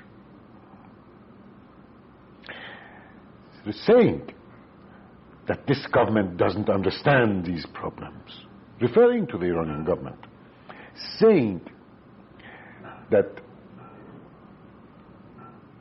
by any objective, rational examination of the Iranian situation, when there are people in the country and the countries of such low standard of living, and the country at such low level of development, our first efforts must be guided to raising the standard of living, that no military or defense can be built on a weak economy, that at the end of the day, unless you have a strong economy, all the military forces in the world cannot defend the country. His thesis was that the best defense for the country is a healthy economy, is a higher standard of living, as I mentioned earlier, and that once you have that, you will get people to defend their own land. Now they don't have much to defend. Well, Admiral Radford's face turned completely red, of course. And he was deeply embarrassed. Deeply embarrassed. Not insulted. I suppose he felt insulted. But there were no insults in that sense, only in the sense that he banged on the table. But don't forget, Admiral Radford was Joint Chief of Staff of the United States. I mean, he was here in this lesser country, in the little country, and he was not even talking to Prime Minister or the Shah. He was talking to certainly a man at a lower level. He was shocked. He was shocked, total shock. I kept on making faces at the Hajj and inviting him to be quiet and so on. Anyway, there were some more discussions, and they got up and left. The next morning, we were sitting in a meeting with him. With the Hajj. Mr. Hidayat walked into the room. Mr. Hidayat was his deputy, as I explained to you. Khosrow Hidayat was his deputy, who was also deputy prime minister to be able to enter the parliament. And he was the man who took care of all the parliamentary relationship, and he was a great diplomat, a magnificent man, but I'll talk about him once I have a little chance. He walked in and said something, whispered into Mr. Haj's ear, and Haj only just turned to him and said, "Are you certain?" He said, "Yes, I'm certain." And he said, "Thank you," to Mr. Hidayat. Mr. Hidayat walked out of the room. He got up and said, "Our meeting is over." Didn't say more word. And we left the room. But we knew something had happened. We had heard a few words. But as soon as we came out, of course, went behind our desks, the telephones began to ring, and we knew what had happened was that that morning, that very morning, a bill was introduced into the parliament to put the prime minister in charge of the plan organization, to put the plan under the prime minister, which meant to subject Haj to prime minister, or was simply a legal way of telling Haj to get out. And Haj took it that way very clearly, and he was right to take it that way. This was the full intent. What is sad is that they had, goes to show you the power of this man, they had to pass a law to change the whole political relationship between the organization and the government to be able to get rid of a dodge. Nobody would turn about simply tell him, either the Prime Minister or the Shah, please submit your resignation. Because I know for a fact Ibtihad several times had already submitted his resignation, but the Shah had not accepted. I suppose either the Shah wanted a more opportune moment to accept it, or the Shah this time had no choice. Now, whatever explanation, I don't know. Simply because of the Radford situation. We heard about this, that subsequently this whole thing was reported to the Shah. Well, that was, came in, so we all sat waiting. His phone rang suddenly, the white phone. He said, please come to my office. This is the same day? The same day. After the meeting, we were all waiting to see what has happened. And we knew he would be going. We sensed it. I came to his room and saw all these cardboard boxes. He was collecting his things.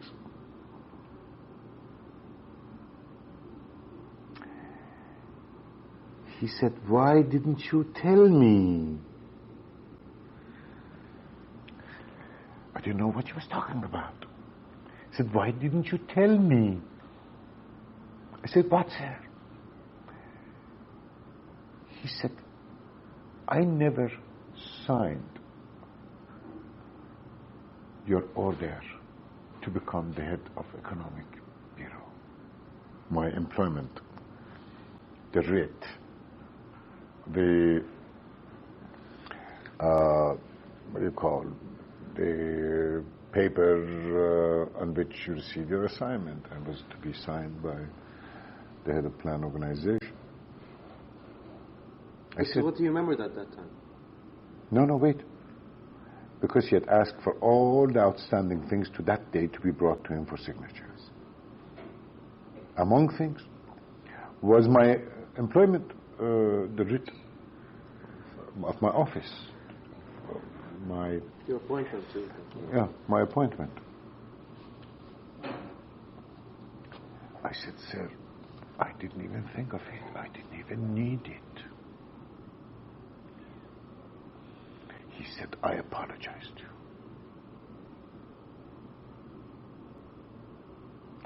He signed that very day that he left. I formally became the head of Economic Bureau after a whole year. Goes to show you something, that in those days we didn't need these formalities to give everything we had for work. You know, the biggest concern of a bureaucrat is to receive these various documents on a regular basis the minute he arrives, to receive a form from either the personnel office or whoever is supposed to sign those forms indicating what step or what grade you're in and what position you have and so on. But we didn't really care. This was the spirit that we had. Everybody was worried sick over when they would receive their either letter of promotion or letter of becoming the head of a bureau or you know, getting a higher salary or something within that bureaucracy. And you remember, this was the truth. In my case, I went about with full power, full strength, signed everything that came to me, and I didn't even have the authority, the formal authority from the managing director. But he, when he signed, he reinstated me from the very beginning with the signature. Was done on that day. Of course, I couldn't talk to him. I had tears in my eyes. And he said, I have just now written my letter of resignation. I don't know why they had to go to the parliament and change the law in order to get my resignation, because I had submitted it several times before. And then Taj left. And thank God, subsequently, Khosrow Hidayat was made the managing director of the plan organization. The minister and managing director. Minister without portfolio, in charge of plan organization. Well, thank God is because over this period, Hidayat, although he kept clear and he tried to quiet things down, we needed a period of quiet. We needed a period for healing our wounds. We needed a period where, through slow or quiet effort, the plan organization would get rooted, the economic bureau will continue its work, and so on, and new lines of communication would develop. And nobody could do this better than Hidayat, because as I said, he was a great diplomat and politician. He had great background. He had great love for the organization. He was one of the best men, again, I knew, although of a different type altogether than Taj. But don't forget, he told me the story that Taj had offered him deputyship, but he had an offer to become minister. He rejected the offer of being minister and chose to become deputy to Taj. So he had great loyalty to Taj. He thought a great deal of plan organization. And he was extremely able in manipulating politically. I had never seen the things he could do to a man like Minister of Finance in front of the whole cabinet, in front of the Shah, was absolutely amazing. And he did it with such great skills. He had such political skills that Taj never had. And that country, in that country, one needs these political skills. One shouldn't always look at these skills in a derogatory fashion, in my judgment. You need political skills to try to work your way through this, as I call it, soggy mess, through this cobweb, through this labyrinth of politics, of this great bureaucracy, of this dense bureaucracy, which of this obtuse is the best word I can choose, bureaucracy, which has no heart, which has no easy reaction, and you have to be able to manipulate, you have to be able to mobilize such huge force in order to make a dent in it, in order to find a passage through it, in order to push the work. That is to be done in order to carry out your duties in the way you see fit. In order to reform, my God, reform. The task of reform is so hard in a country like ours. Was so hard, is still, I'm sure.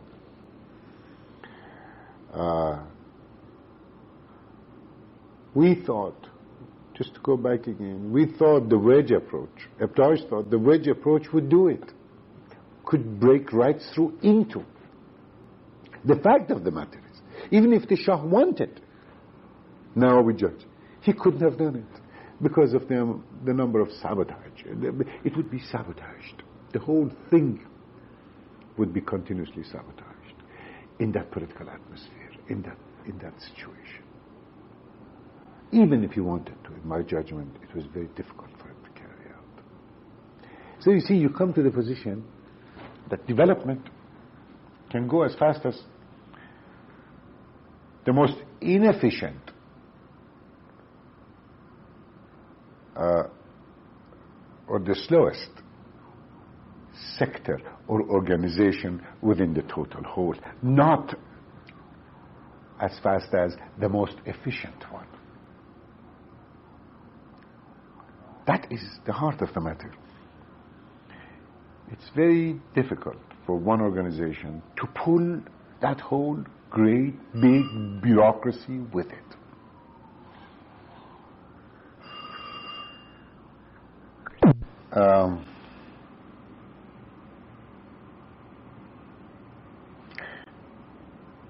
The ultimate judgment is, as I go back, as I look at the whole situation, it is very difficult for a formula like that to work within developing countries. Such an organization as the Plan Organization was, with, let's say, special privileges, with special means, with special powers, with special funds to carry out the job of development, will be inundated with political pressures, with acts of resistance,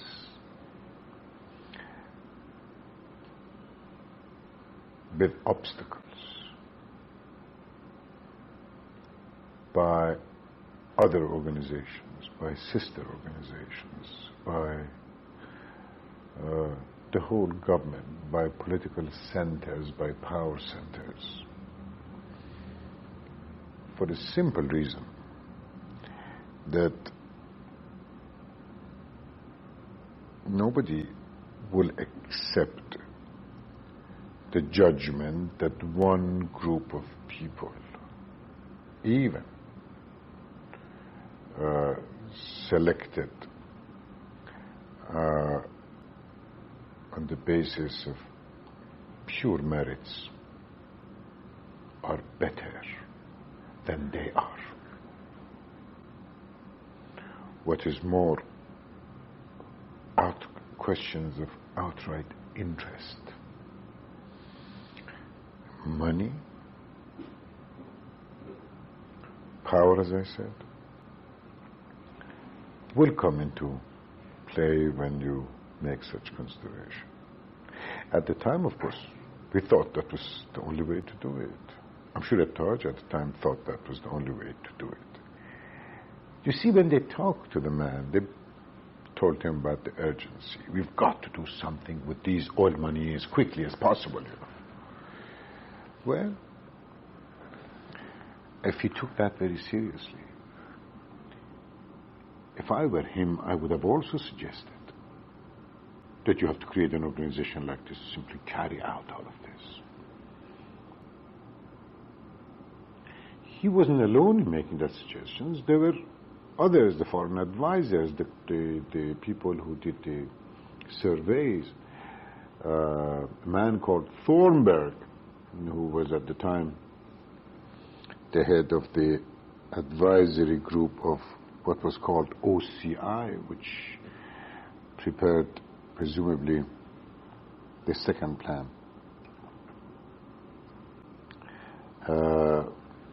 felt that the plan must have such powers in order to be able to carry out these projects efficiently and quickly.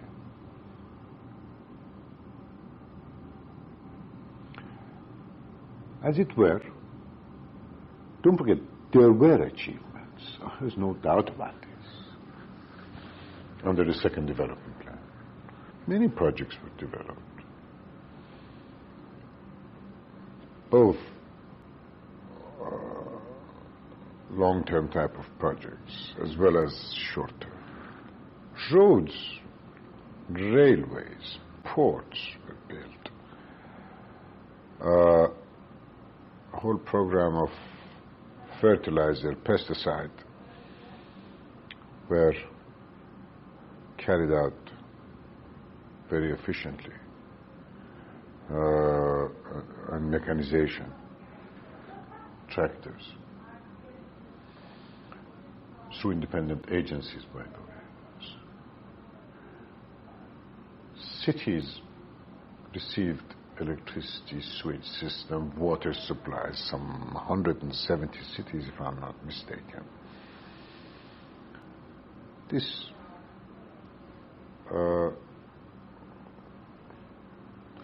industries, cement, and steel was studied, was never built, but was certainly cement was built. Many textile industries were established at that time. And of course, this expenditures as always by the public, began to generate activity in the private sector, which in itself was very important. And we begin to get, about this time, the beginning of creation of a whole new group of entrepreneurs in the private sector, as you're very familiar with yourself. So at the end of the day, while one may question the model, one sees the achievement also.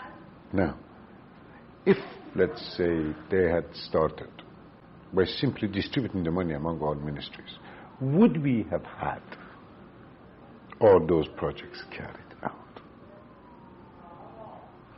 Now, that question is no mystery for me, because I can give a very quick answer to it, having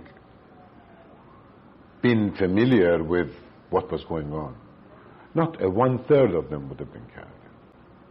I have no doubt about that.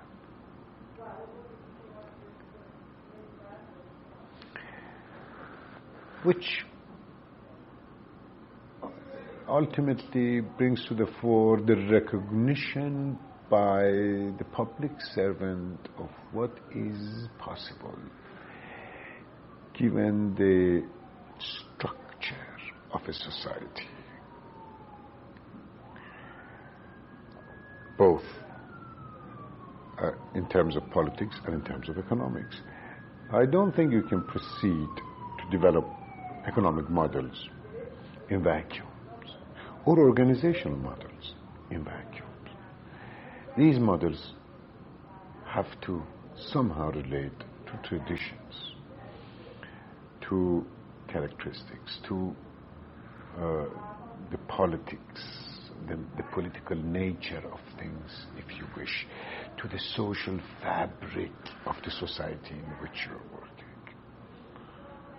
This is, of course, I'm saying this with hindsight, with the help of hindsight, I didn't think these things in those days. In those days I was burning with a flame like so many other young people for development,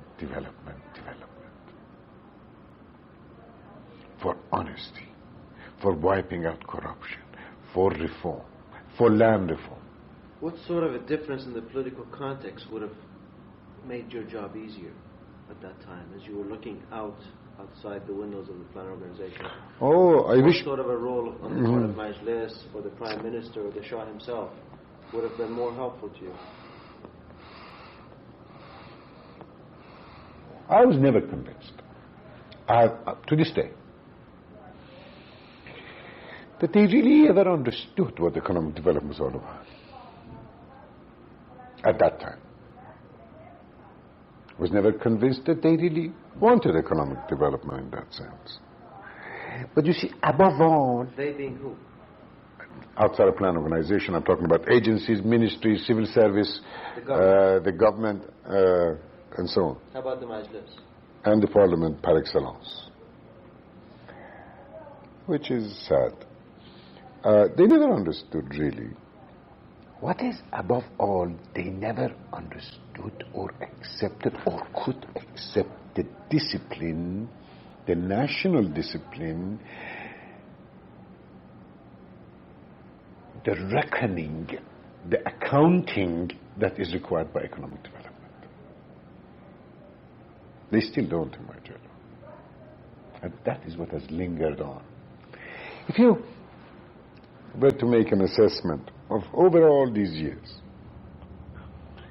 and try to decide what is it still that holds us back, let's say, short of this revolution, and let's forget about the revolution now for the time being, if to the point of revolution, or maybe revolution was partially to be explained by what I'm going to tell you now. What held us back was the inability, and I use that word purposefully, inability of our people to understand systematic, disciplined approach to changing their environment. Somehow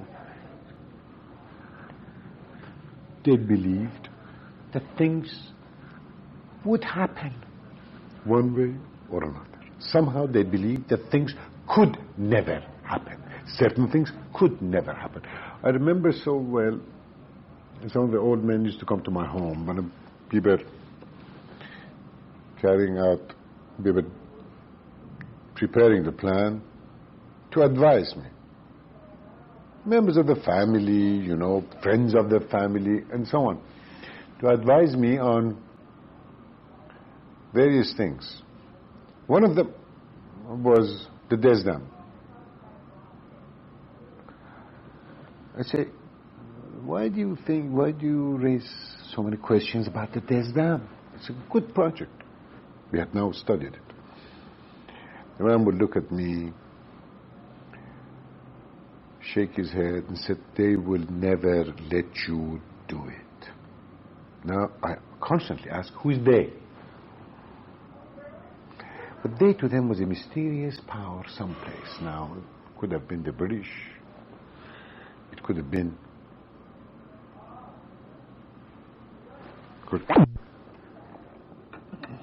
Well, I think I should stop there on that question. How did your people feel when Abdullah resigned? And what was the feeling among your colleagues? It almost sounds as if you were relieved that this tension is now going to be reduced and there's going to be a more tranquil period. No, this is, again, with hindsight that I'm saying this. But at the moment? At the moment, we were deeply disappointed. I seriously considered resignation. Did you discuss this among yourselves? Oh, yes. Mass resignation, perhaps? I don't remember that type of behavior. Certainly, Abtaj would have never wanted us to do it that way. Without a doubt, as time went on, our position weakened, especially after Hidayat left. Our political position weakened. When did he leave? After how long? Hidayat was there a couple of years. That's right, a couple of years. Then he went to Belgium to become ambassador to Belgium. And Aramish, famous Aramish, came to plan organization. That is when I resigned. This is before Dr. Amini. All of us threatened to resign. He accepted some resignations. He didn't accept my resignation. I went to the Shah, complained to the Shah straight about Aramish, saying that this man is not interested in any work or development. He's just politicking here. And the Shah said, all right, you go and report to Asfiya. Asfia's room was empty. There was not a piece of paper coming to him. Aramesh would not send him a paper. I used to go every morning just to sit with Asfia and talk to him and then go back to my own room. Don't do absolutely anything. And this man several times appealed to me to work with him. He said, don't worry, I'll fix it so that the plan organization will be very powerful, will do everything, and so on. But I just didn't have any faith in this man, and I had made some investigations, personal investigations. And I found out that certain corrupt acts were at least attributed to him. True or not, I couldn't really verify it. But as I continued in the plan, just sitting there doing not very much, some of the foreign contractors and consultants came to me and said that during his administration there have been several inquiries from them, whether they'd be willing to pay, whether they'll be willing to pay certain people in order to get their backlog of payments paid to them, a backlog of funds that have been accumulated paid to them. None of them said that it is the head of the plan who wants to be paid, but certainly I felt that if under the present head of the plan this sort of thing can openly take place, to the extent that these consultants who were talking to me did not have such experience at all before that date,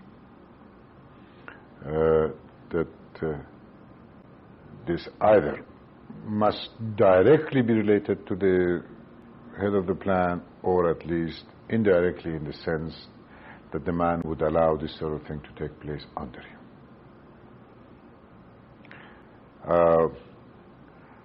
I would come to the plan, just sit there. I would not sign anything. I did not make any reports. I did not go see the managing director during this period, until, of course, the time that Dr. Amini came. In the meanwhile, I went to Dr. Amini very regularly, and you remember this is the time when Iqbal Parliament was elected, and Amini was attacking the Iqbal Parliament, and the Shah disassociated himself with the election. And then, of course, Sharif Imami had been appointed, and Sharif Imami now was the Prime Minister, and this man was brother-in-law of Sharif Imami. And you remember his fate later on, of course. The man was shot dead. The man engaged in activities for establishing a republic. And politically, he was a very questionable character anyway. He wasn't our type. I just couldn't get along with him. But as soon as Amini came, Asfia was appointed as the head of the plan, and I became deputy head of the plan, until, of course, at the end of Amini, I resigned and completely left the plan to go to the central bank, which is a separate story altogether. One of the acts of Aramesh that hurt me tremendously was in a secret session of the parliament. He had attacked the World Bank, of all people, as being an imperialistic type of organization, and control and extending his control through the plan organization to carry out its presumed evil goals in Iran, which to us sounded rather odd. Of course, now, after the revolution, we have heard a great deal of this type of thing, but in those days, for anyone to accuse the World Bank, which has been always a very proper organization in terms of its role, in terms of the extent of its relationship and the nature of its relationship with member countries, member country governments.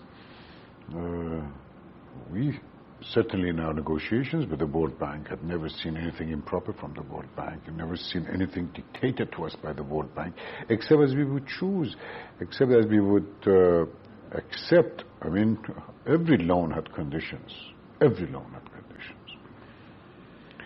But he put, a whole new color on this relationship with the World Bank. And to us, this relationship with the World Bank was very important because we had so many projects going on with the World Bank. He accused Black of all kinds of things, of all kinds of personal relationships with Taj and with others. I remember the first time after all of this, as deputy head of the plan, when I went to the World Bank, Dr. Amini had asked me to give a special message to Black. Now I can talk about it.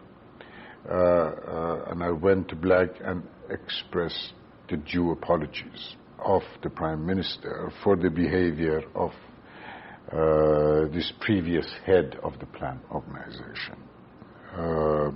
And really, there was a need for apology because Black was over and above these things, beyond this type of thing. And he was a very even-handed man. I had known Black also for a long time. He was a hard man too. He just did not throw the money of the bank around, to be sure, but he was a very even-handed person and went by his rules. After all, that were the dictates of the member countries. In any case, the situation was such that during this period the Economic Bureau was a very quiet place, didn't do very much, and we awaited better news. The total length of time that Aramesh was in the plan organization could not have been, I don't know, more than three months or so before Amini came in. That short cabinet of Sharif Imami, which